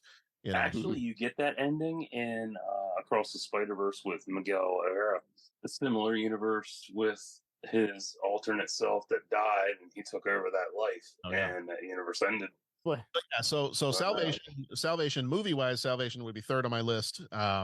And just I really enjoy that one. In fact, I rewatched watched the director's cut for the first time just about a week or so. Got my hands on that, had a chance to watch it, and just enjoy that movie so much. My next one, so Salvation, I give 4 stars to. Next one is going to be Dark Fate. I'm giving that one 3 stars, and I enjoyed this one. I enjoyed kind of the ways it messed with, it continued on as a sequel to T2. And I mean, that was shocking to kill John Connor just in the first moments of the movie. But then also to get Lyndall Hamilton back, to get Arnold back, to have a Terminator to have an evil Terminator that was frightening and intimidating again. And just some of the things they did a little bit differently with that one. Like I really did enjoy Dark Fate.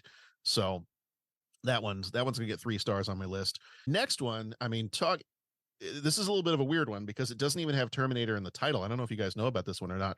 This is a movie that's so focused on Kyle Reese's statement, it can't be bargained with, it can't be reasoned with, it doesn't feel pity, remorse, or fear, and it won't stop ever until you're dead. It was, and again, I don't know if you've heard of this one or not. I'm going to give it 3 stars. It's it's called It Follows, and it's the Gen Z Terminator as an STD remake. Wow. That's good. It's a really interesting Terminator movie. I see what you did there. Yeah, it's really weird, but so it was filmed in Detroit, near where I live. Oh, nice. I'll throw that in there Detroit's coming for you. as a dishonorable mention. I'm going to Detroit tomorrow. Dishonorable mention. Yeah, let's get all the other Italian ripoffs too, like Terminator 2 and the other one from '88, or Lady Terminator. The other funny one, we did a bunch of Terminator jokes on one of our episodes of our show we did recently because we covered the movie Rising Sun. And oh my god. And in Rising Bruce Sun, Willis Sean Connery's character's name is John No, Connery. Sean Connery and Wesley Snipes. Yeah. Oh, okay. In Japan. Oh. A movie And the Sean audience Connery- likes, but Michael Crichton disowned because how dare you not take my notes? Meh, meh, meh, meh. Yeah, and so Sean Connery's character in that one is named John Connor. So we made a lot of jokes with That's that. funny. Nice. It's a weird alternate universe take on the term. The rapist for 50. I'm John Connor. It must have been brought up that John Connor is JC too, like the famous somebody else famous had JC initials, yeah. Yeah. Savior, yeah. James Cameron. Yeah. Jesus Christ. I'm surprised they don't shout that Johnny more Cash. often in the movies. Oh, there you go. You know, the Jesus Passion Christ. of the Christ really makes a good prequel to the Terminator Saga. Just saying. I guarantee you, I can just about guarantee you the initials are the only reason Jai Courtney got cast. Oh, Oh, that's damn. fired. Yeah. Woo. Good. All right. So the last two, movie wise, the last two I've got, and I've been kind of going back and forth on how I'm gonna do these. Flip a coin. Basically, yeah. I give them both 2 stars, and I say all that to say I still really enjoy all the Terminator movies. I enjoy rewatching these all the time. I think I'm gonna go Terminator Genisys as my next one. And just because it was doing something a little bit different. I think it completely missed the mark in a lot of ways, but it was doing something different. I loved how it played. I love like alternate timelines. I love It's so rare with these movies because usually you can't even hate watch some of these other sequels of other franchises we've done. It's so rare.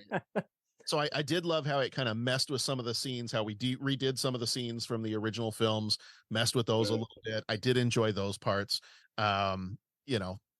So that, yeah, I'll give that one a couple stars. And then Rise of the Machines, there's a couple things, I think, a couple strikes against this one, just for me personally. It actually came out the summer that I was both finishing college and getting married. So I don't think I saw these that summer. So I didn't actually end up seeing this one for quite a while after it came out. Get a divorce. And then yeah. And then when I did finally see it, I had kind of like built it up in my mind. I'm like, oh man, it's another Terminator. This is great. We've got 1 and 2 and now 3. I hear good things. I'm like, I heard good things. And then I saw it and was like, I expected more things, but it was just a retread.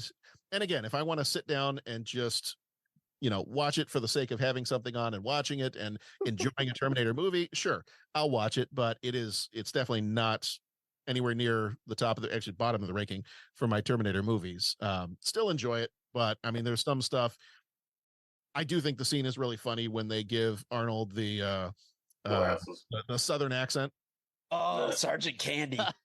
Sergeant Candy. Yeah. Which I actually see more that of was funny. in, video games, Unbelievable. believe it or not.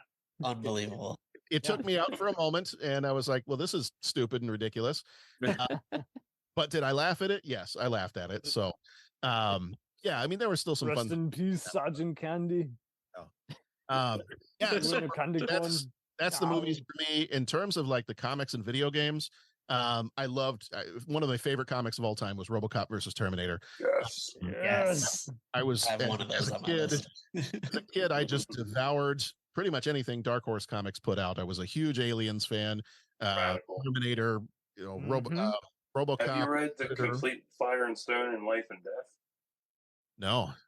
Oh, you got to read them. Pretty much anything they wanted to put out. I mean, I read there was the RoboCop versus Terminator. Then they did RoboCop versus Alien versus Predator, and they did like Superman versus Batman versus RoboCop. Judge Dredd. We have Predator 2 to blame for all of those crossovers. Yeah, now they got Wolverine versus Predator coming out. And then they, and then they It's all did Predator 2's fault. right, and then they did RoboCop versus Terminator versus Brown versus Board of Education, and I got Roe versus Wade versus Alien. There you go. it got really weird there for a while, but and then the other comics like Terminator Endgame, Secondary Objectives, Burning Earth, that you held up earlier. Love There you go. Yep. And then there's again, secondary objectives where it's like, oh, my mission's complete, so now I got to blend into society because I somehow can't send myself back. Yeah. And I spent hours in the back of our car on road trips playing that T2 Game Boy game. Was it gory for a Game Boy, or was it actually E? No, it was. Well, I mean, E. Yeah, there were a couple little pixels here and there, spurts of blood. Right. They were mostly spurts of T1000. Black and white. Okay, that works. I love it. All right, Willie, you're our only hope. Can you rank the movies for us, please? Okay, so you got your rankings in front of you. Jesus, he put 2 in her back too when she fell. That long slide 45, man, that was with the laser sight in '84. That was futuristic. Mm-hmm. I don't think we get enough credit. I've always wanted to fire that particular, AMT long sight. I've just never been able to find one. And I live in Dallas. I mean, they should be everywhere, right? I mean, You would think. But yeah. I got to hold the shotgun from T2. Yeah, we both did. Oh, you lucky dog. So Yeah. You guys don't need Viagra anymore. You just need to think about that, right? Yeah, exactly. Ryan, tell him where the gun was. Yeah, we went to LA and got to take a tour of Arnold's office there. Oh which shit! Is amazing if you ever get the chance. But no. I mean, Yeah, he's just got cool stuff everywhere in that office. But and something like the T2 shotgun, I didn't even know was there, and he doesn't have it on display or anything. He had it in a box, kind of like underneath some other boxes. Nice. And it belongs in the museum. Right. His assistant Daniel was giving us the tour, and Daniel said, "Oh, check this out!" And he's brought it out. It's the T2 shotgun. I was like, please tell me the box was a box of roses. It was not. That would have been nice. But... Is it a Winchester 1887? Yeah, is that what it is? And it's had the flip cock, attachment thing that they did. Flip cock. But he did not allow me to try the flip cock because he's like, yeah, I tried it once and I about broke my hand. So almost killed the prop. Yeah. So Brian, John, you guys have already set it down. I can't improve on any of that. So I'm just gonna pair off. T1 for me, 5 stogies. 5 firm stogies. 5 the good ones. stogies. Yeah. Yeah, the Cuban kind rolled on the legs of a virgin. Because that starts off. Sorry, I have inappropriate humor. You're gonna have to screen this for 18 and above. T1 because it's where it started, and for all the reasons that you guys have already given. T2, I'm gonna give it it's one more. It's a little bit down, by the way. Mike, your cat is amazing. I love cats. So beautiful cat. That's Fran. She was watching you guys. He's a guardian angel. Yes. So for me, T2 is everything what you guys have said. I do give a big. I do. I think it's just slightly down. Like we need to do algebra to figure out how just slightly down from T1 it is. And it does have an Atari portfolio in it. When they hacked the bank. As an Atari kid, that was pretty cool. So that movie's awesome. Plus, he's wearing a Public Enemy T-shirt underneath a tiger stripe Vietnam BDU jacket with Air Jordans. I mean, whoever did the costuming for that. French kiss. And they play Afterburner in that movie, the one that moves around. Oh, yeah. Anyway, so for me, that's, I'm kind of like Yoda. 2 there are, never more, Agree, I can. Yes.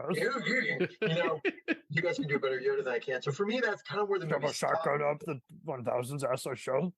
It doesn't get old. You. No. Practice I have not. Oh, Arnold Yoda. Okay. All right. So, sorry, so what you're saying is everyone else is playing Jedi mind tricks, and you're trying to set the record straight. Nope, only 2 movies. There's only 2. Only 2.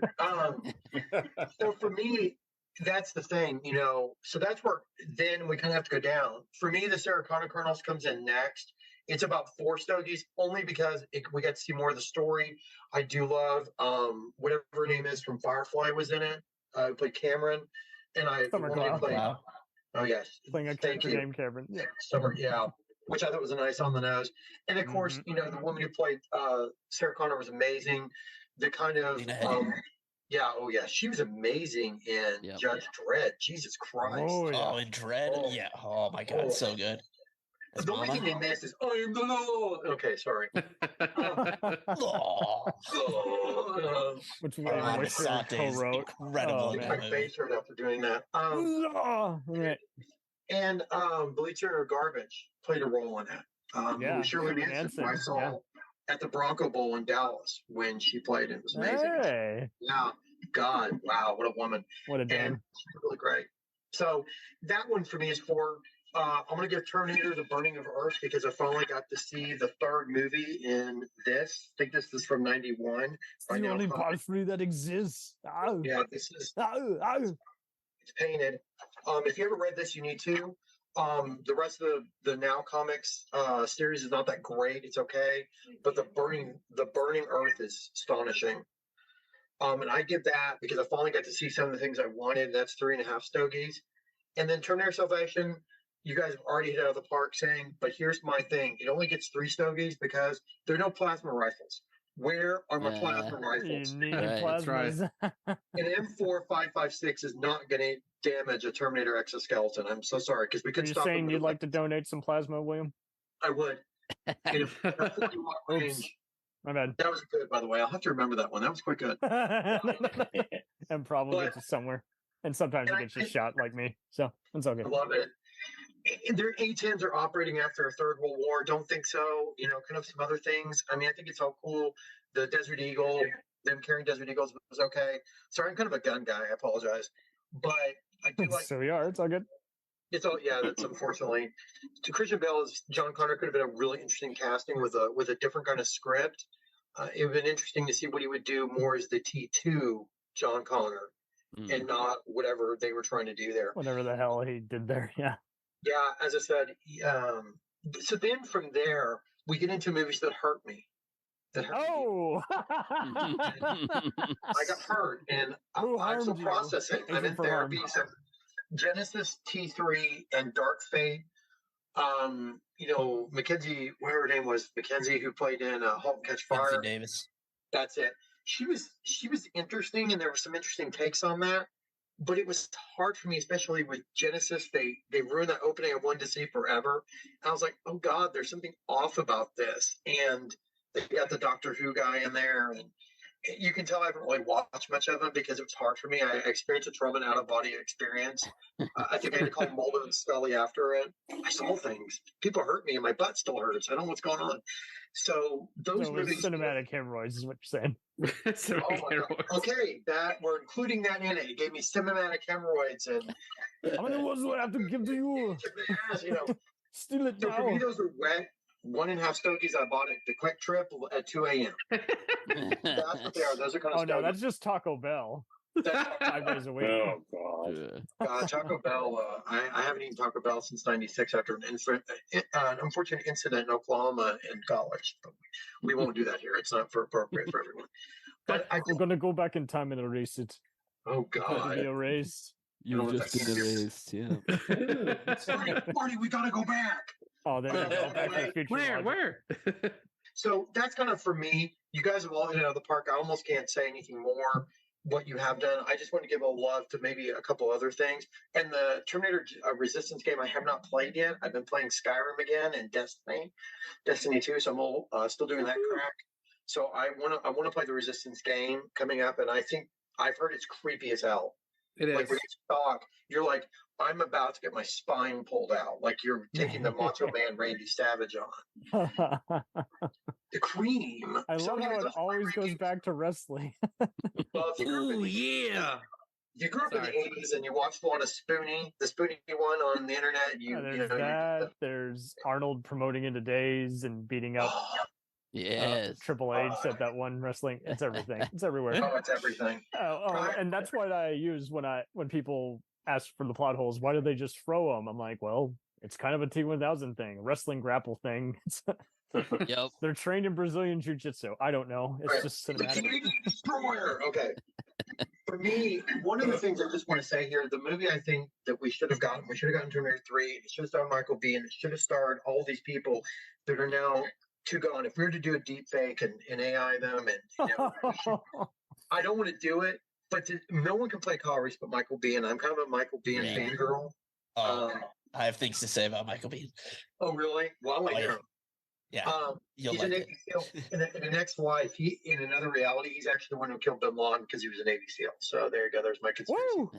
Love it. But I do want. I wish they had made that movie. I wish we had seen when they raided the facility and gone back, and that would have been perfect. Destroy the time machine once and for all. Right, the time displacement came. I didn't build the thing, So you have to go back naked. It's only a model. It's only a model. So that's how Manscaped can get in. They can do a plot hole where they have to get a Manscaped out and shave Kyle. There can be a little promotion in there or something. Love it, man. Have you ever seen the meme that Kyle Reese, impregnated Sarah Connor while wearing a homeless man's pants? So he's got game. If you've never seen that meme, it's pretty baller. Yeah. I love that. Anyway, you stole my pants. Anyway, those are mine. I'm going to shut up now. But thank you all. You all are, just in case I have to go really quick, I am married. I've got kids. And I just want to say I'm going to try to hang on a little bit longer. You all are amazing. And anytime. Proud of all of you. This is amazing. I've just enjoyed talking to all of you, and I really appreciate picked each other's brains, and we got to understand each other. Yes, definitely. It's like my mind. Damn, you son of a bitch. Sorry. Bennett, you son of a bitch. All right. Godspeed to you. Mike and the Mechanics, you are next. Okay, I'm going to be controversial here. That's why we live here, baby. I love the Beatles' White Album because it's 94 minutes. It's my favorite. It's the most Beatles. So the most Terminator, Sarah Connor Chronicles Season 2. Whoa. Whoa. Yeah. Oh, 5 out of 5. Bear in mind, I've binge watched all these. And I'm the worst. And you get more of an interest. And there's 2 scenes in that series that actually made me cry. Should I tell you? Well, Damn. When Sarah's losing it at the end of an episode and she's banging the chip on the rock and she starts losing it, and also when John loses his girlfriend and just breaks up at the end. The bit with Summer Glau, where she's caught between the cars and I love you. That was a little over the top, but yeah, that was done in Twilight. Yeah. But no, I don't know. It was a great cast, and they kept the franchise going, and I remained interested throughout. So I put that first. I had about 3 comments about it. How many cars do they steal if they're fugitives? And as many as it takes to plug in a Skynet bot. I don't know. And how many car accidents do they get into? Oh God, lots. This is a drinking game almost. And the song that John Henry sings with Savannah Weaver about the trousers, that is one of the creepiest things I've ever seen on television. Oh my God. It was very predatory. Yeah. Remember at the end of the episode, he's singing that song with her and she's singing with him. That was just, ew. And also speaking of Savannah Weaver, her mom, the actress playing her, Shirley Manson. Perfect. Yeah, it kind of there's some more creepy. Until to quote Crow T Robot, we're gonna find out that this robot's really good. By the end of it, isn't she, or is it still up in the air? I can't remember. Wasn't she? She's kind of a rebellious Skynet bot, kind of. Yeah. Whatever. So that was, but yeah, I liked the series. I thought they did a great job for a TV series. And then second would be Judgment Day, and it's very close, So I give both of those 5. Then T6 Dark Fate. I like the way they wrapped it all up, and I'll get back to the fact they killed John Connor off a little bit later. No ranking, but what we make. So again, I had SEC Season 2, Judgment Day, and Dark Fate. Probably 4.5 stars. The other 2, 5. The first Terminator movie, 4.5. Rise of the Machines, I like the way the ending kind of threw me for a loop. I thought it was an effective ending, so I'll give that 4.5. Sarah Connor Chronicles Season 1, they hadn't quite got got it interesting enough yet. I make that like a 3.5. T4 Salvation. I like Christian Bale a lot, so that's there. And my last 3 stars, maybe even 2.5. Genesis. Bad spelling did not contribute to the ranking. If you say so, your words, not mine. What's the spell Genesis? You know, no spelling, but what do we make? But why did they F with John Connor? Yeah. Why did they make him the bad? You know, it's kind of like kind of what like Superman 3 or whatever. You know? Oh, so that's about it. Man, I got my notes all out there. Thank you. Prompt and to the point. Yeah. Sweet. And again, I'm a novice. I binge watch these. I'm not. The more if I watch them again, I'll probably change my rankings. So. Oh man, it's gonna Hans, not Gruber. Where do you rank these movies? Now that we've been for the foray, we've seen the landscape, we've seen how it all varies. Only you can say what. Yeah, let's see if I can add anything that hasn't been said already. I have my list is 1 through 8. I have 8. Oh, nice. So number 1 customer. Number 1 for me is the original Terminator from '84, and that's for 2 reasons. Number 1, Michael Biehn. Michael Biehn is the greatest action star of all time. Yeah, he's over Arnold, over Stallone, over everybody. Lovely. No one has anything to say. I would differ on that, but that's okay. I love it. That's awesome. No, I mean, you just look at his roles. Kyle Reese, The Rock, Tombstone. I mean, list goes on and on. Kind of like Kurt Russell. Even if people disagree, no one dares speak up. You know. Yeah. Most underrated of all time. He's Very fantastic underrated. in that. I mean, that scene has already been discussed. The whole, the listen and understand, and can't be bargained with, reasoned with, all that. Unbelievable. Second reason is Will talked about all the future stuff, and that's kind of what hooked me. Like the world building of those scenes is just incredible. It just you understood everything just from those couple little scenes, and it was all practical, which I love. I mean, I'll get into Salvation in a minute, but all I wanted was Salvation after that. But we'll get to it. Number 2, Judgment Day. I mean, of course, like it's a classic. I can't say anything that hasn't already been said. It's Not amazing. to be confused with the Emilio Estevez movie. Yeah. Or the Steve Winwood song. Anyway, go ahead. And then number 3, this has, so there are 4 Terminator 3s. We have Sarah Connor Chronicles. We have Terminator 3. We have Dark Fate. And then we have my number 3, T2 3D Battle Across Time. Yes. My dude. This is fascinating to me. Ran from 99 to 2013. It's part live. It's a universal like attraction, like show. It was my favorite one to go to. It's crazy. Like it's half live, like stage play. I became a boy again. Then 12 minutes of new footage directed by James Cameron.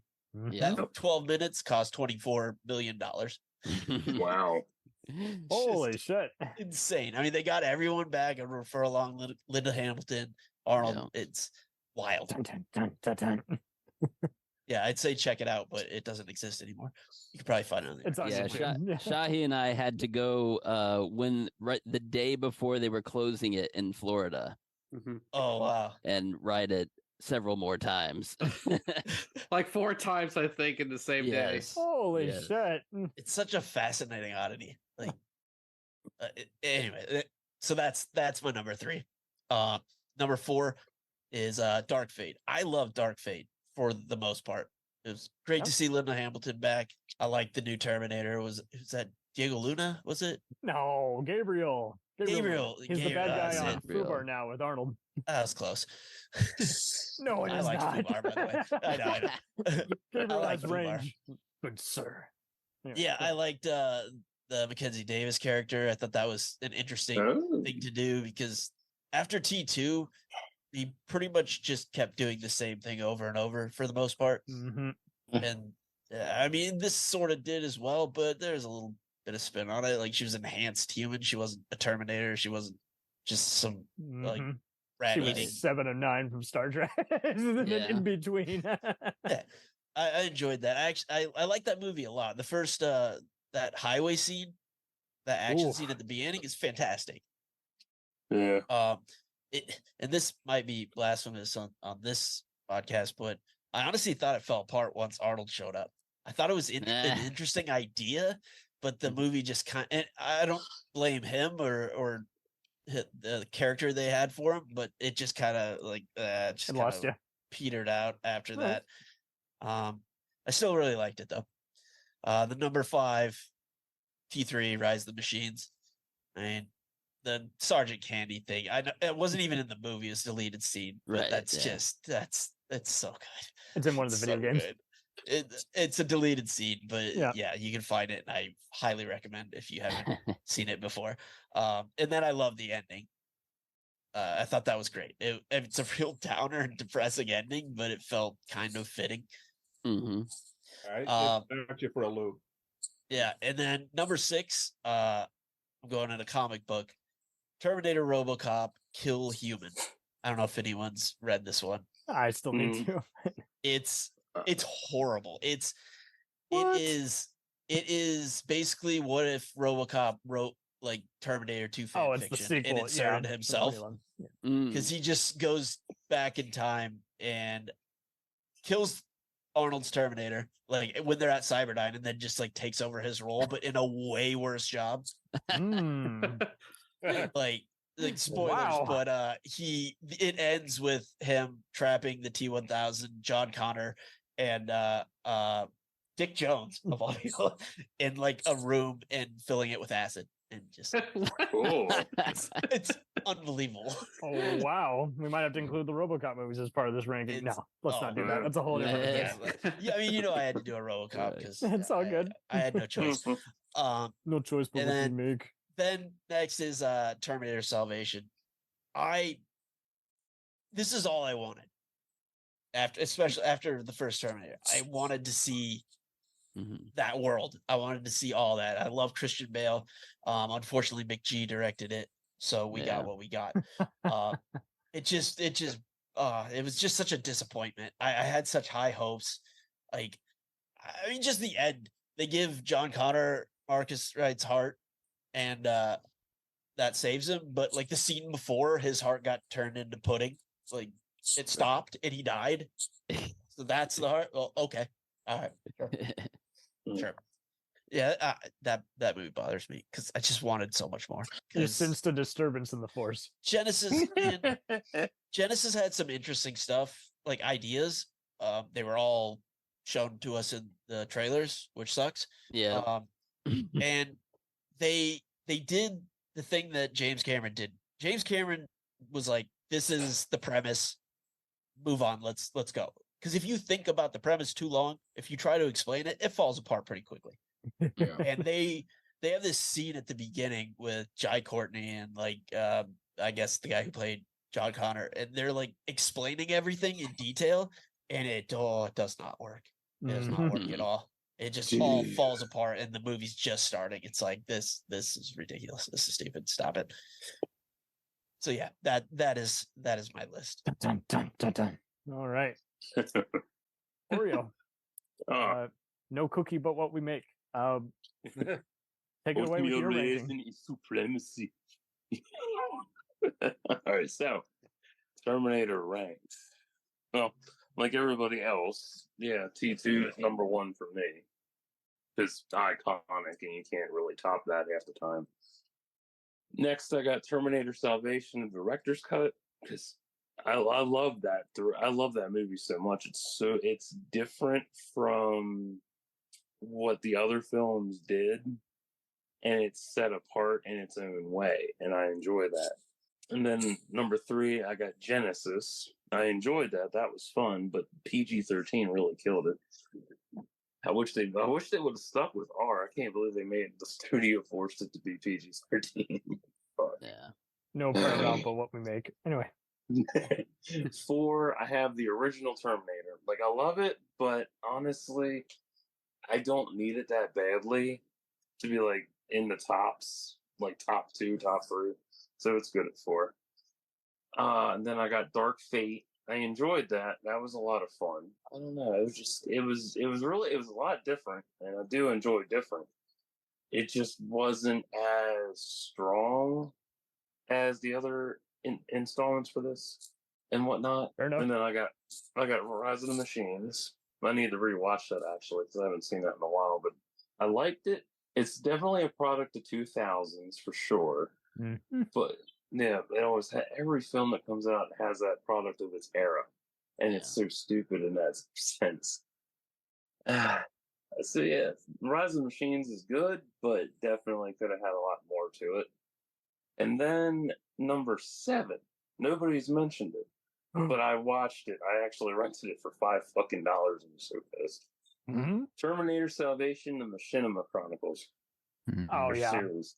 Yeah. Yeah, I watched it. I was like, oh man, Terminator is so cool. And then I was like, what the fuck is this trash? Oh my god. Like, yeah, there's a reason it's on Machinima and not a movie.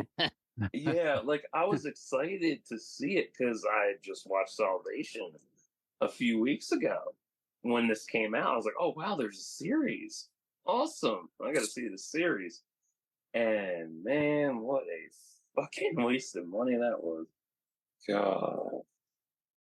And then if I had to pick like number 1 above T2, it would be a RoboCop versus Terminator easily. My dude. Yeah. Because that story is just so goddamn dark. Oof. Wow. Nothing tops it all. There's a couple stories that top it, but in terms of Terminator dark, no, nothing close. Yeah. Frank Miller does that sometimes. Oh, definitely. Now I've been reserving other Terminator comics off World Cat as we've been doing this podcast because I found a bunch of crossovers I liked. Yep. Yeah. You're wise. Alrighty. Yeah. Yep. That wraps that one up. Yeah.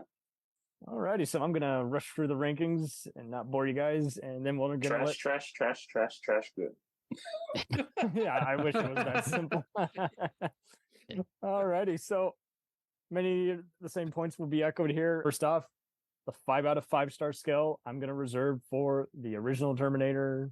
It's just a low budget masterpiece. James Cameron taking his Roger Corman training, and just this is in my top 10 movies in general. It's just very remarkable, from the editing to the Foley to the suspense to the terror to the effects. It should be taught in every film school. I don't care who you are. And it's tied with the comics. All the other comics I've seen, like, even if you are not a fan of the movies, just so well drawn, colored, and just apocalyptic. Just probably the best movie to a comic I probably have seen, in terms of just, they made use of their story expansion. They don't insult you as a comic book reader, and they made great use of the format compared to so many other movie properties, which just seem to want to just, become a excuse to have trash talk. Yeah. And as Williams mouthing, yeah. T2, Sarah Connor show, and Dark Fate, 4.5 out of 5. Again, I've seen him a bunch. I love T2's editing. I just wish it was a little more brutal at times, but it is still a masterpiece, and it does have some plot holes with the time travel, but it makes up for it in just all the emotional moments that are unsaid. The Sarah Connor show was well handled by X-Files director David Nutter, and just the scripts were very taut, and it made kudos to the show because they used Twitter back in the day and they got instant feedback, so they were able to correct what would have been probably a blazing error. And I like how that head writer Josh Friedman, who's now working on Foundation, came over and laid out the story for Dark Fate. And David Goyer, you can totally tell, is writing most of the Linda Hamilton dialogue, given how profane the movie is. But I like how it's more like The Equalizer, where they're kind of just a watchdog group. They're looking out for the little guy who's being picked on by Skynet, and they're using off the grid stuff to lay it out. That made up for it, even though, like you guys say, at the end, it does kind of feel like a 300 Matrix type movie with the slow motion fight scenes at the end. But other than that, it was before COVID hit. That was one of my last great cinema experiences, seeing Dark Fate in there, and I will never forget that. It does have a abrupt beginning, but once you're in that car chase, you're in it for the rest of the ride. So 4 out of 5, I'm going to rank the Universal Studios ride, one of the highlights of Orlando back in 07. Just a fun excuse for an intense ride. And I'm going to mix in T3 because, like you guys say, even though it's trying to capitalize on the success of other blockbusters at the time, like Pirates of the Caribbean and Bad Boys and Matrix, I was still just glad that what they didn't deliver on, they made up for by just kind of trying to just show Connor on the run, realizing, hey, I don't want any part of this. And Nick Stahl, in my opinion, is the best portrayal of John Connor, just because he's not whiny. He's just like, fuck this, fuck this, fuck Best this. portrayal of John Connor is in T2. That guy. Oh, I can't do Eddie Furlong and other stuff, but no, he is good. The guy in the future who says the future guy. Right? Oh, the guy who doesn't He's even got say the scars. That's John Connor. Yeah. No, fair enough. Okay, but for an entire movie, I do applaud him and Claire Danes. They had a good chemistry, even though they had kind of static dialogue. And like you said before, that bleak apocalypse now ending is, and it aged pretty well, even though there are some CGI that leaves a lot to be desired. I applaud that they decided to do bigger and better, and they didn't pull a Halloween Arnold's by commentary track on that is something else. Oh yeah, he's talking about everyone's asses in the really commentary. great. Yeah, Proving Arnold. And then I'm gonna go with 3.5 out of 5 for the director's cut of Salvation. Again, saw that in the theater. It was fun, but looking at it in hindsight, even though I much like Marco Beltrami did a good job on T3, I do legit love the intensity and nightmarish imagery that Danny Elfman paints in his movie, but there's not enough of the war scenes. And you do feel like there's a little too many cooks in the kitchen due to Christian Bale misbehaving and the too many screenwriters. One critic said it best. It feels more like a intense Battlestar Galactica 2-parter, and I think that's the best way to take it. Otherwise, you're going to just keep going, but it's not T1 and 2. Well, no shit. But I do feel the main issue with the movie, the director's cut does add more great narration, gore, and more Michael Ironside, which is always appreciated in every movie. Yes. But my main issue, which I'm surprised has not been brought up, is the Transformers bots. Why the fuck are they here? No. Yeah. So if they're going to do a second director's cut out all that one in giant chasing with those giant house destroyers. They cut out that entire scene. It doesn't change the momentum of the plot. You don't need it. But the rest, pretty decent considering that John Connor is more Christian Bale, and I like him here better than in Dark Knight, but at the same time, he's still trying to echo too much Batman. So I don't know how much of that was his ego versus the editing, but it's a fun one, but it's a Sunday night movie as opposed to a double feature matinee. And again, the video games, I recommend the T2 arcade game. I recommend the Salvation arcade game where you're actually in the future. The best one by far for me is T3, the Redemption, because you get to do side quests of the storyline of T3 while also doing parts of the movie mission and then mixing it in with fun flashbacks where you play Resistance fighters. And there's even multiplayer. And then 0 out of 5. I'm going to go with GENISYS. This goes into Back to the Future territory where you're just like, no, and it can't choose if it wants to be homage or campy. And my sister ended up seeing this in the theater and wanted to walk out, and she wisely advised me to not go with it. Again, the ideas are there, and I've liked the cinematographer's work and other stuff, but that red imagery really does hurt my eyes at times. And it's technically a 1 out of 5 because I can still hate watch this compared to, say, a bad slasher franchise. But when I saw so many people praising it, I was like, no. See, this movie, again, is just forcing the homage on you instead of enhancing the plot line. Emilia Clarke, I don't think, is that strong an actress. I know she's popular from Game of Thrones, but the director, I haven't liked anything he's done. He did the Sopranos prequel, which everyone should also avoid. But like you guys said before, Jay Courtney, he's been serviceable and stuff like Unbroken and as, Boomerang. And I found him okay as McClane's son, and I thought after seeing Divergent, okay, he is kind of a Michael Biehn type actor. Maybe he can pull it off. And he just looked like he wanted to shoot his agent the whole time. Like, I'm not going to give you a performance. Don't want to be here. And it was just like, well, who hurt you? You signed up for this. And just the speed car chase knockoff alone, where they're trying to just come up from the bottom of the bus. I was just, that's where it kills it for me, because you're just like, you can't take any of it seriously, because the franchise has been known to be implausible, but there's breathing room and there's acknowledgement of we barely survived this, and there's nothing of this here. And like I said before, I don't mind PG-13 versus R, but it did get to that point where I was just like, see, this is trying to be a goofy Avengers Star Wars sequel. Yes. It just felt like a cash grab. Oh, totally. Like, and there's no heart and soul to it. No, no soul about what we make. So that's gonna be it for the rankings here. Let's move Hold on, real quick. Okay. Has anyone heard the theory that Kyle Reese is not actually John Connor's father? Yes. Yes. Tanner was the first one up. Absolutely. I have not heard this. Would you care? I don't think so. The theory is that in the original Terminator, Linda Hamilton's character, she gets a message on her answering machine. She went out on a date with some guy and he was like blowing her off, which is actually voiced by Jim Cameron. Oh, that's right. Yeah. Yeah. Oh, and yeah. so the theory is that he's actually the father and not Kyle Reese. But they just kept that secret because then they'd go after that guy, you know. So it's all just a lie. Yeah, there's also a theory that there's an old makes a lot of Kyle sense, Reese. really, if you think about it. Yeah. Yeah. That actually makes sense. The other one, you're saying there's an old man Reese? There's another theory that says that there's actually another Kyle Reese or another father of John Connor who existed in a timeline before, and the timeline you see in the Terminator only exists because there was another man who fathered John Connor in another time. And then as a result, John sends Kyle back, who retroactively creates a new John Connor, who's the John Connor we know from the franchise. The dude playing the dude. It's crazy. That hurt my head. Yeah, no, it's time travel's nuts. But it's better than Back to the Future, where it's just like, just don't think about it too hard, even though we just introduced too much to it. We'll return after these messages.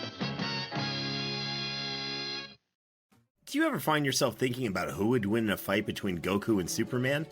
Hi, I'm James Gavsey, and on the Who Would Win show, me and my co-host Ray ignore anything important happening in the outside world and debate fictional battles between characters from comics, movies, and video games. We got a new show every week, and almost always am I the winner. Yeah, not true, Ray. In the past, we've discussed such matches as Captain America versus Darth Vader, Solid Snake versus the Iron Giant, classic matchups like RoboCop versus Terminator, and even the Muppets versus Sesame Street. That one was crazy. So if you're a fan of geek culture and love a spirited debate, check out the Who Would Win show wherever you get your podcasts, or check us out at whowouldwinshow.com. We got the admins of No Fate podcast. I thought it was the ultimate Terminator ranking episode. Welcoming to the show, we have Michael Not Being Petty. Hello. Thank you for Hello. having us. And Tanner Not Connor Radwick. Welcome. Yeah, thank you. Welcome to the show, man. It was a long time coming, and thank you for setting the date. You guys did a good job of pistol whipping me and say, we're doing this. Kind of your money, your clothes, your motorcycle. Well, thank you for having us. It has been a long time coming. Sorry, it's been you got been a process. The No Fate podcast is just a joy because you guys are really, instead of just breaking down each chapter of the movie and talking about the themes, you're just kind of trying to compare, critics' notes and the commentary tracks, and your commentaries are almost as long as the movie themselves, so it's really, it's good. It's cyberpunk goodness. Anyone should check it out. No Fate podcast. And you've talked about some of it before, but Tanner, would you mind re-elaborating on why this made you a cyberpunk junkie for life? Yeah. Shoot, I got introduced to it really young. I would say at the appropriate age, though, because it was young enough to be kind of scared by it, but excited by it. And Terminator 2 was the first one I ever saw, and It was the best action movie I'd ever seen, and it remains to be this day. Um, so Any I don't questions? know. No. Any questions? Yeah. No, Terminator 2 is the best action movie ever made. It's just so well done. It's just a masterpiece. There's so little that I even have to complain about in that movie. I think it's paced well. It's got heart. I did appreciate the comment of you want it to be a little bit more brutal at times, just in contrast to the first one, I think, being more of the slasher movie. But that's kind of what you get when you make the bad guy the good guy, right? Mm-hmm.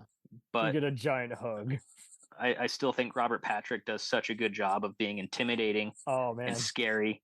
And despite being physically smaller than Arnold, he's still intimidating, and he's so intense. Much and like Michael fast. Biehn, he was one of the first Yes. movie actors I seeked out, along with Lance Henriksen. It was like, these guys make everything better, even when they don't.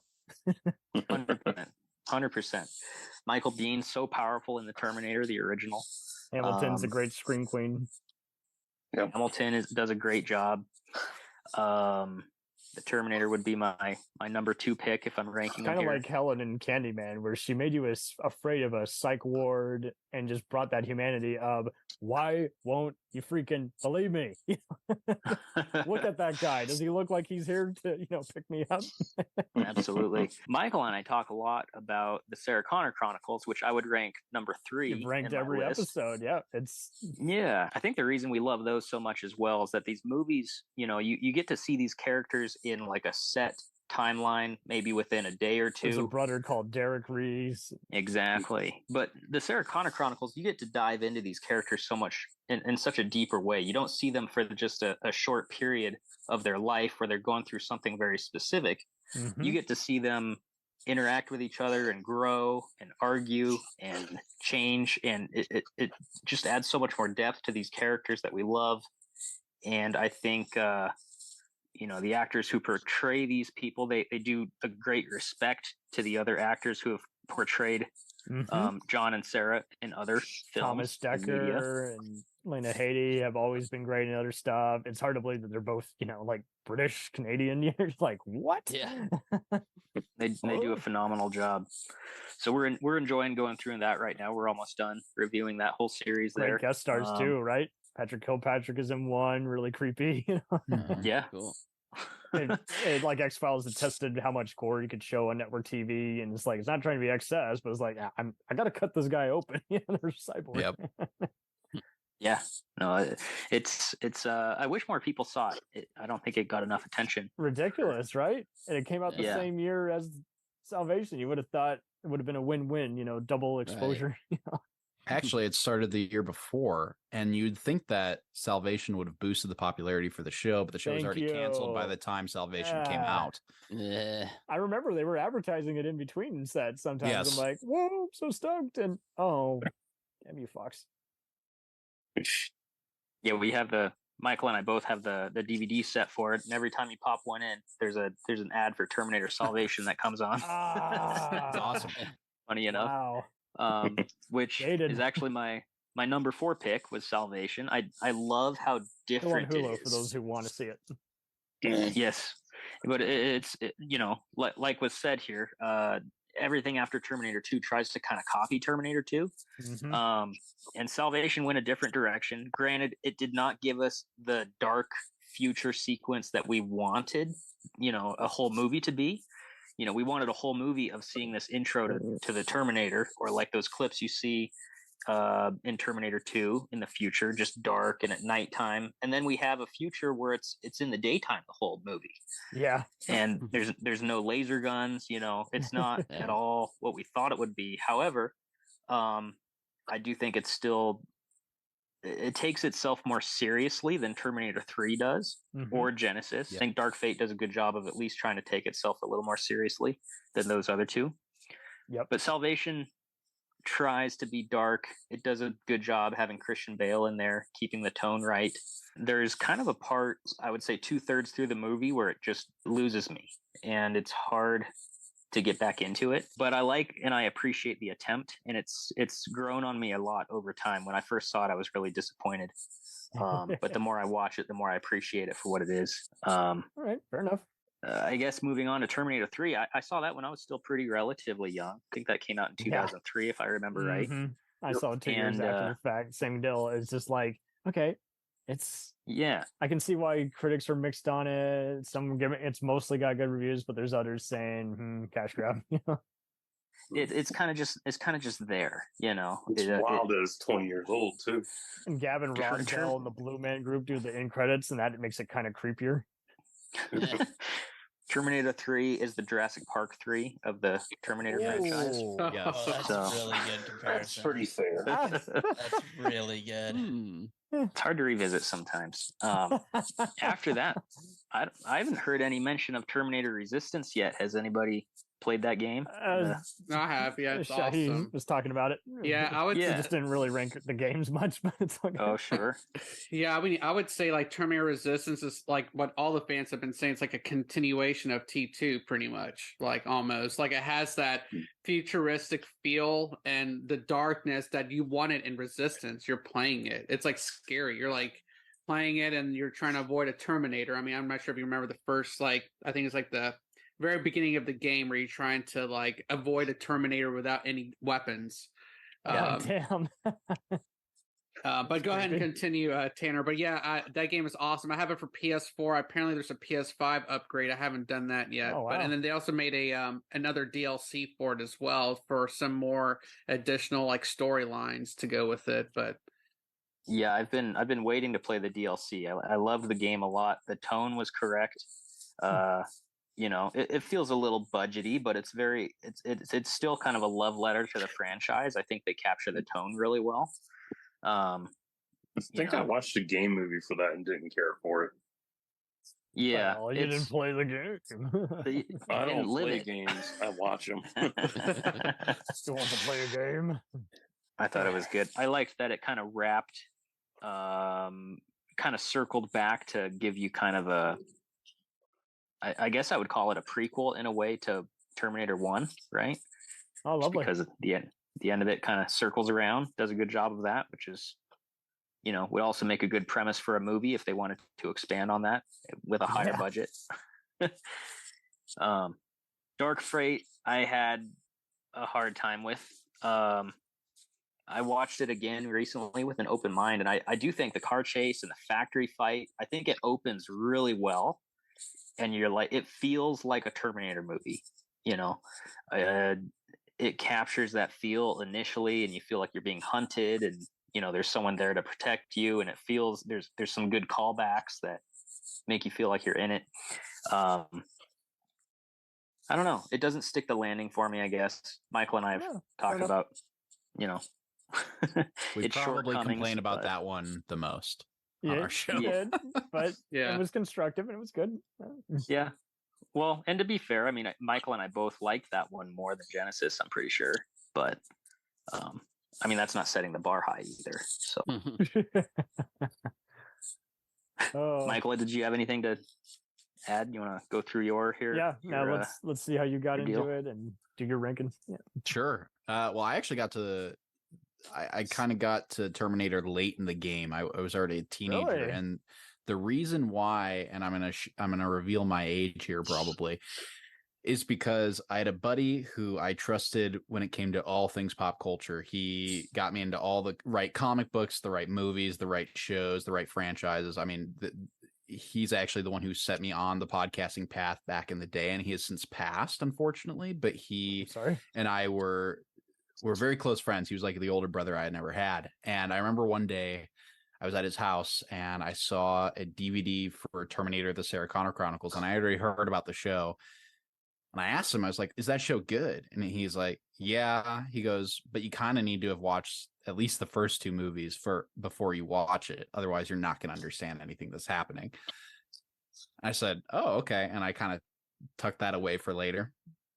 So I ended up going to, I think it was Best Buy or it was something like that. They're having a sale, and I bought all the Terminator movies. I bought both seasons of the show. It had already ended at the time, and I just went through all of it in order. I watched all the movies first, and then I watched the show, and I fell in love with the franchise in the matter of like days. And just like that. Yeah, it was just so good. There was so much I loved about it. It had time travel, it had killer cyborgs, it had this character John Connor who was this messianic figure who also didn't want to be a messianic figure, but he had to be for the sake of humanity. And I think that's a really interesting, cool idea. And so I just was hooked. And by the time Genisys came out, I remember seeing that and seeing John turn into a villain, and I just couldn't rectify it. I was like, my Christ figure in this franchise turned into the Antichrist, and I don't know how I feel about that. I reject it. This is the Rapture. Nope. And the thing about that I could kind of easy. Oh, sorry. Go ahead. I'm sorry. I just want to throw in it played too. They didn't develop it enough to have that happen. Right. Sure. No, I agree. And what development? Had they actually gotten maybe a trilogy and thought it out a little better, it might have been a really cool turn for a second film. But it was definitely not something that was earned right up front. And I really liked Jason Clarke as John Connor. I liked him a lot. Definitely. Opening of the movie. I mean, he's fantastic. He kind of embodied what I always hoped a futuristic leader like him would. Of course, we've talked about this many times, and Tanner will always say the best John Connor is always the one you see at the beginning of T2 who doesn't say a word. But despite that, I thought Jason Clarke did a really good job of bringing that character to life. And then he became a bad guy. And in my head, I could move past it because it wasn't really John Connor. It was a Terminator, essentially, who was thinking he was John Connor or pretending to be. And so I kind of did some mental gymnastics there to figure that one out. But the movie didn't sit well with me, and I didn't love Sarah and Kyle, especially Kyle in that movie. Was not impressed at all with Jai Courtney. Ironically, the next year I liked him probably the most in Suicide Squad out of all the characters in that movie. Somehow he lets loose. And you're like, how can that be the same bland actor? Yeah, I almost didn't believe it. I had to wait for the credits, and I was like, oh, it really is the same guy. It's a lookalike, surely. But both of them just felt very wooden for the most part. And everybody got cloned by a cyborg in that one. Right. And I think Emilia Clarke does an okay job, actually. But as an actress, just in general, I don't love her anyway. And so I moved on. Lena Headey was my favorite Sarah Connor outside of Linda Hamilton. And after those two, I was like, well, why would you try and tackle that character again? I mean, they just were so perfect. Tanner and I actually saw Dark Fate years later in theaters, and I just remember being disappointed. I mean, I'll echo what he said. I really liked the action sequences. They were really well thought out. They honored the original movies really well, but brought it into a modern context that made sense. I thought the idea of an augmented human with grace was really cool. And we've talked about this a lot on our show. But just killing John and then the same sort of future happening. It just kind of felt like T2 was for nothing. And it was like, why did we make this movie at all when all you did was retcon T2? Where would you rank it compared to other sequels and reboots of late? Because we got Ghostbusters, Wars, Track, all the other kinds of stuff. And it seems like the fan bases are always animated. No one can agree on anything. Sure. It's tough. It's probably one of my least favorite revival movies of recent years. We talk about the recent Halloween trilogy a lot on our show, and how it'd be really great if a new Terminator movie kind of matched the same style as the 2018 Halloween, and just kind of brought it back to the horror and recaptured what made the first Terminator so good. And it would kind of separate itself from T2. It would get out of that shadow a little bit and kind of honor the original film, but also still maybe take place in the same continuity as both T1 and T2. We talk about that a lot, but the problem is with that trilogy goes downhill too. So, maybe we need to should not be involved with horror. Yeah, well, maybe we just need to stop making all of these revival films with the anticipation of we're going to do more after that. Because isn't that the worst thing too? It just doesn't work. Will also use the word reboot, and you're like, reboot implies it's a regurgitation of. It's not a regurgitation. It's a revival or reimagining or something like that. And so, Oh, but as boy. far as my list goes, it's probably not going to look very different from Tanner's, but I have a few little tidbits I'll add. T2 is, to use your ranking system, Cam, is absolutely a 5 out of 5 movie. We've talked about it being the greatest action film of all time. There's this one time that I was at work. I used to work at Montana State University in their film and photography department because I went to school there. I was a film major. I had graduated. A couple of years after I graduated, he calls me while I'm at work and he says, "Michael, you have a film degree. What's the greatest action movie of all time?" I say, "Terminator 2, obviously. Like, why would I say anything else? Why would you ask?" He goes, "Great, thanks." He hangs up. And it turns out he was arguing with a coworker and he's like, "I need backup." What? Oh my God. Damn. That's classic. Yeah. At least he felt validated. Yeah, no, he definitely won the argument. But this was before we had our podcast too. It mind you. was. This was had just an out of the blue IMDb. thing for Michael to answer. Forums. Oh my God. Totally unprompted. But no, T2 is great. I mean, everything about it is wonderful, from the action sequences, from the pacing and balance between action and drama, from the characterization of everybody in the film. I mean, Robert Patrick, as you guys mentioned, makes an incredible T-1000. He's scary and he's menacing and he's silent, and that's part of what makes him scarier in some ways. And the mute killer. Yeah, and then you have like Arnold's Terminator totally flipping the script and becoming the hero. And I remember showing the Terminator movies to a buddy of mine years later. Sweet. And we watched them in order, and we watched T1. He liked it a lot. He kind of liked horror, so he was into it. And then we got to T2, and there's that moment in the hallway where Arnold takes out the box of shotgun roses. out of the roses and made shotguns cool. And shoots the Terminator and not John. And my buddy's jaw dropped. I mean, he did not see it coming. He had somehow not been spoiled.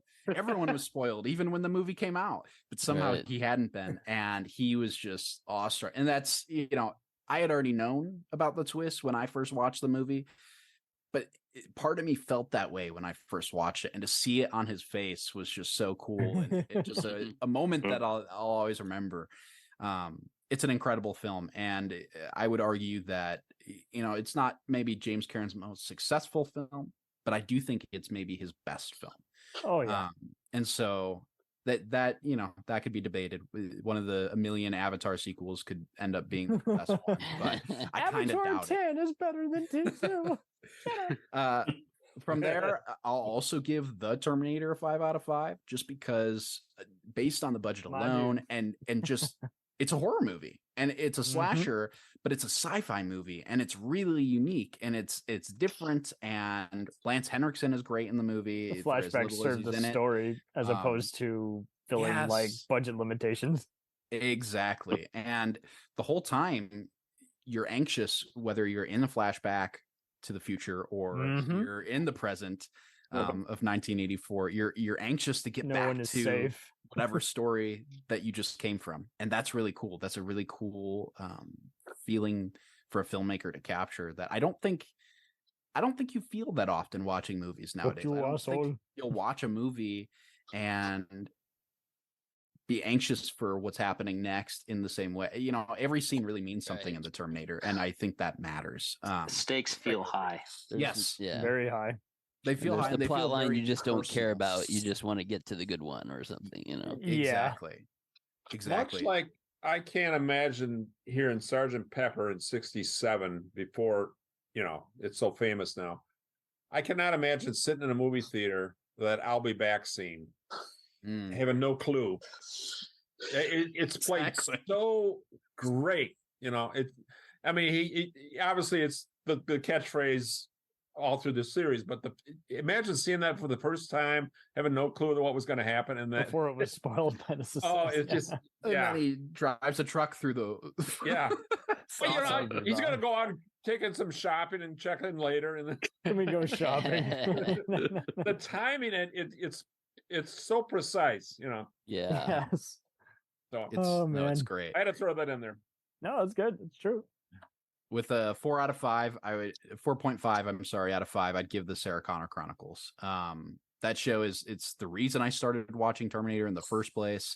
It's honestly, such a cool reversal because usually, right? It's not usually that. I had way. only action figures growing up as a reference point as to something that's big. You should go get it at your Blockbuster. Yeah, and what's great about the Sarah Connor Chronicles is it's just such a direct continuation from T2. It doesn't feel like the fact that there's more Terminators out there. It doesn't feel like it negates T2. The showrunner made it that way negates what they do. Yeah, but it feels like when we pick up with Sarah and John on the run, and by the way, Thomas Dekker is by far the best John Connor. See him grow from the Eddie Furlong John Connor through the Nick Stahl phase all the way to the Christian Bale I am a leader and I know it phase. And we see all of that over the course of the show in a way we don't get to in the movies. And Nick Stahl, you had mentioned him, Cam. He does a great job. I love him as John Connor. In fact, his performance in that movie and his character arc in T3, I think, is a huge basis for what they did with John in the Sarah Connor Chronicles. I don't think they would have handled him the same way had they not had that arc in T3. But Thomas Dekker just has more. He has the privilege of having more time as the character. We've been talking about that episode or that series episode by episode on our show, and we are almost done. And then you're going to be mad because then you're going to be like, I need more. It's true. Yeah. We will be. We're going to do a couple episodes on what a potential season 3 could have been, and there's a ton of info out there, so look out for that. But after that, with a 4 out of 5, I give Salvation. I love Salvation. It's as Tanner said, it's just different. It's so different than T3. It doesn't try to be T2, and there's moments of kind of horror a little bit that doesn't quite get to the level of T1 because it does all take place during the day, which maybe takes you out of it a little. But for the most part, it was great. And yes, it wasn't the future we'd hoped for. It doesn't all take place at night. There's no laser guns, all that. But I think what makes it work for me is Terminator Salvation takes place in a futuristic 2018, and the future sequences we see in the first 2 movies are in the late 2020s. And so there's still time for that world to develop. And when they originally started that movie, they had hoped for a trilogy, and my guess is they would have gotten there by the end. They didn't, unfortunately, get to. There's like 3 failed Terminator trilogies out there. Salvation, Genesis, and Dark Fate. None of them happened, and they all the films suffer because of that. And I think that speaks to my earlier point of when you're going to do a revival film, focus just on that movie, which is what the 2018 Halloween does phenomenally well. And then their sequels fell flat.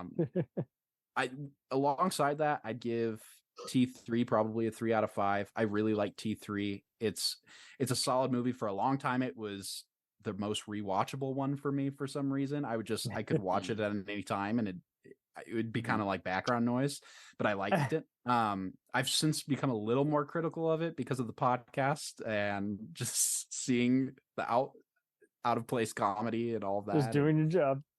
Yeah, it's good. It's a good movie. I really do like it. I actually really like the end. I think it's really interesting. Ending with Judgment Day and it being so rare for a blockbuster, right? Like other than Matrix, people weren't killing off everybody at the end. Totally.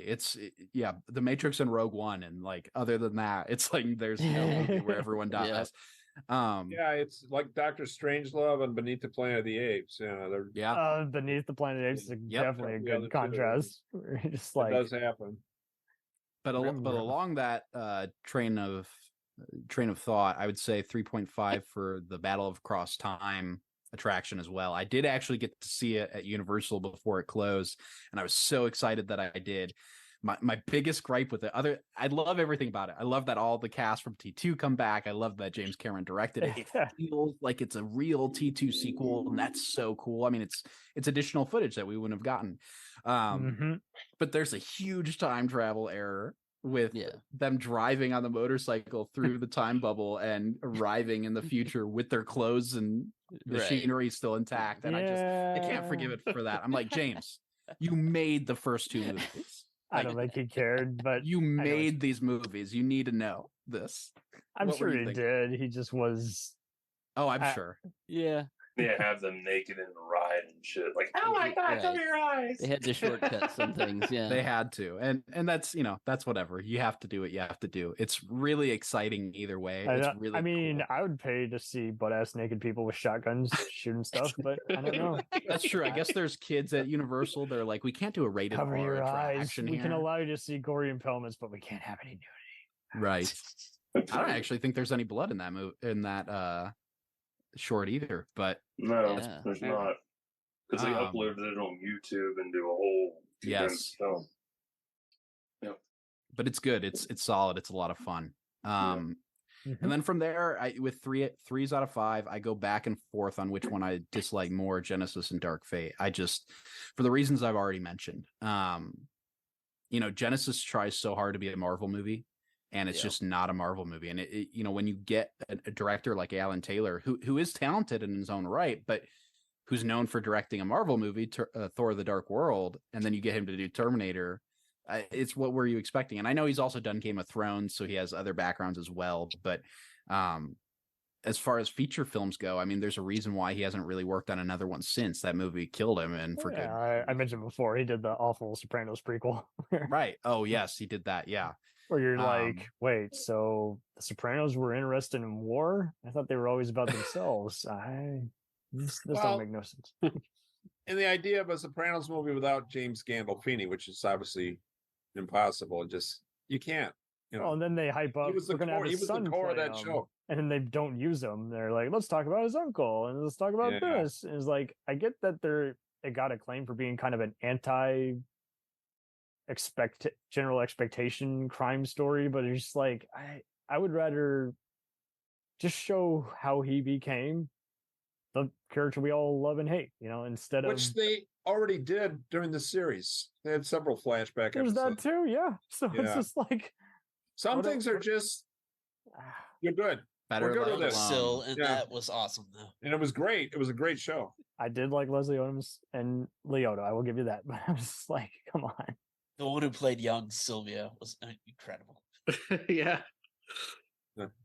So, two honorable mentions for my Terminator list. One is, and it's not good, but I like it, so I'm going to mention it, is the Superman versus the Terminator Death to the Future comic. Yeah, I have that comic. I used to have it as my computer's wallpaper. It's the most dated but wonderful piece of Superman and Terminator comic book media you can get your hands on. I mean, if you read Superman comics at the time, you need to buy this. Yes, you do.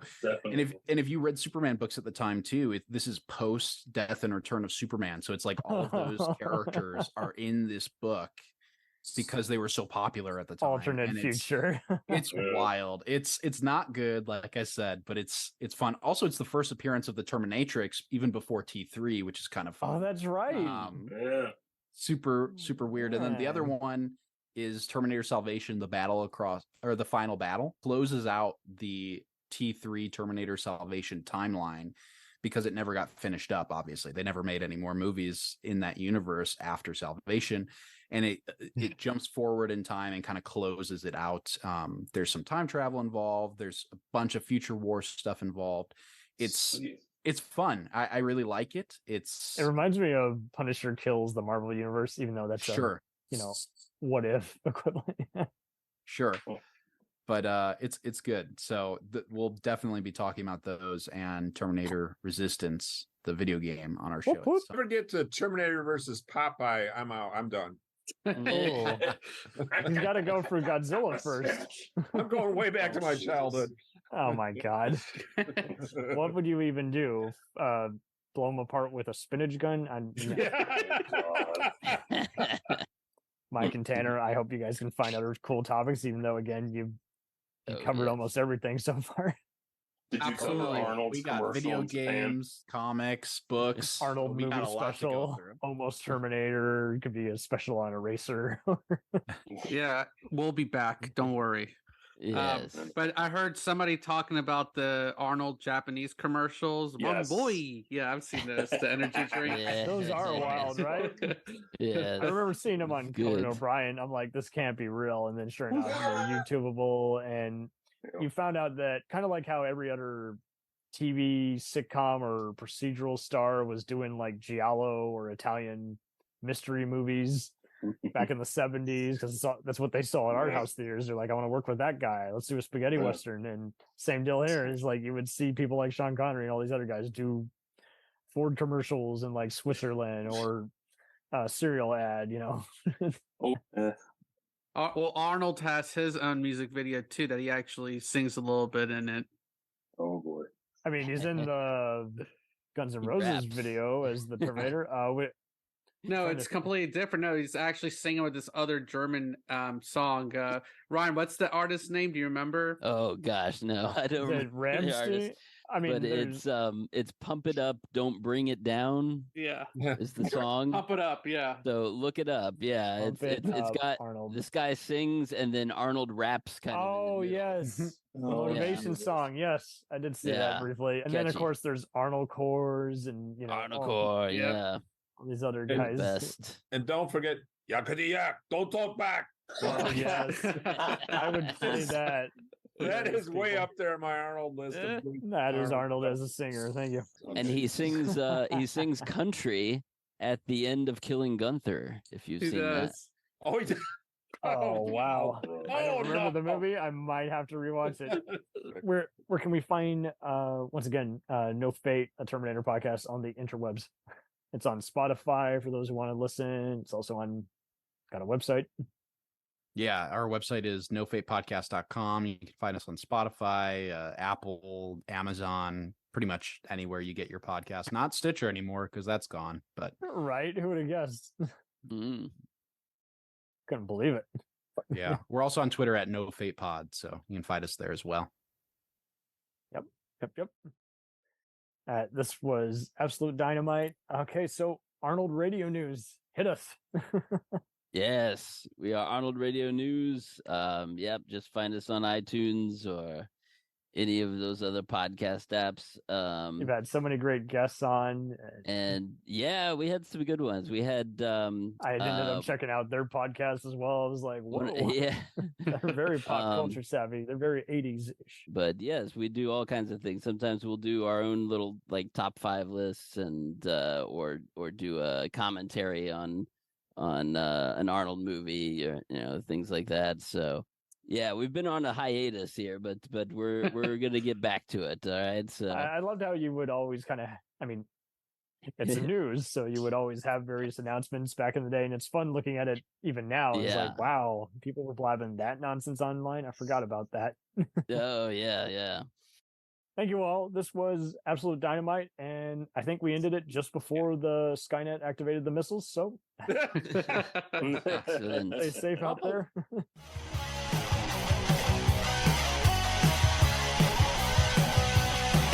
Follow us on the web on Facebook, Twitter, and Instagram. The podcast is available on Podbean, Spotify, iHeartRadio, Anchor, Apple, and anywhere else podcasts are available. Feel free to review our show and leave comments on any of those sites. Thanks a million for listening. It's a jacked up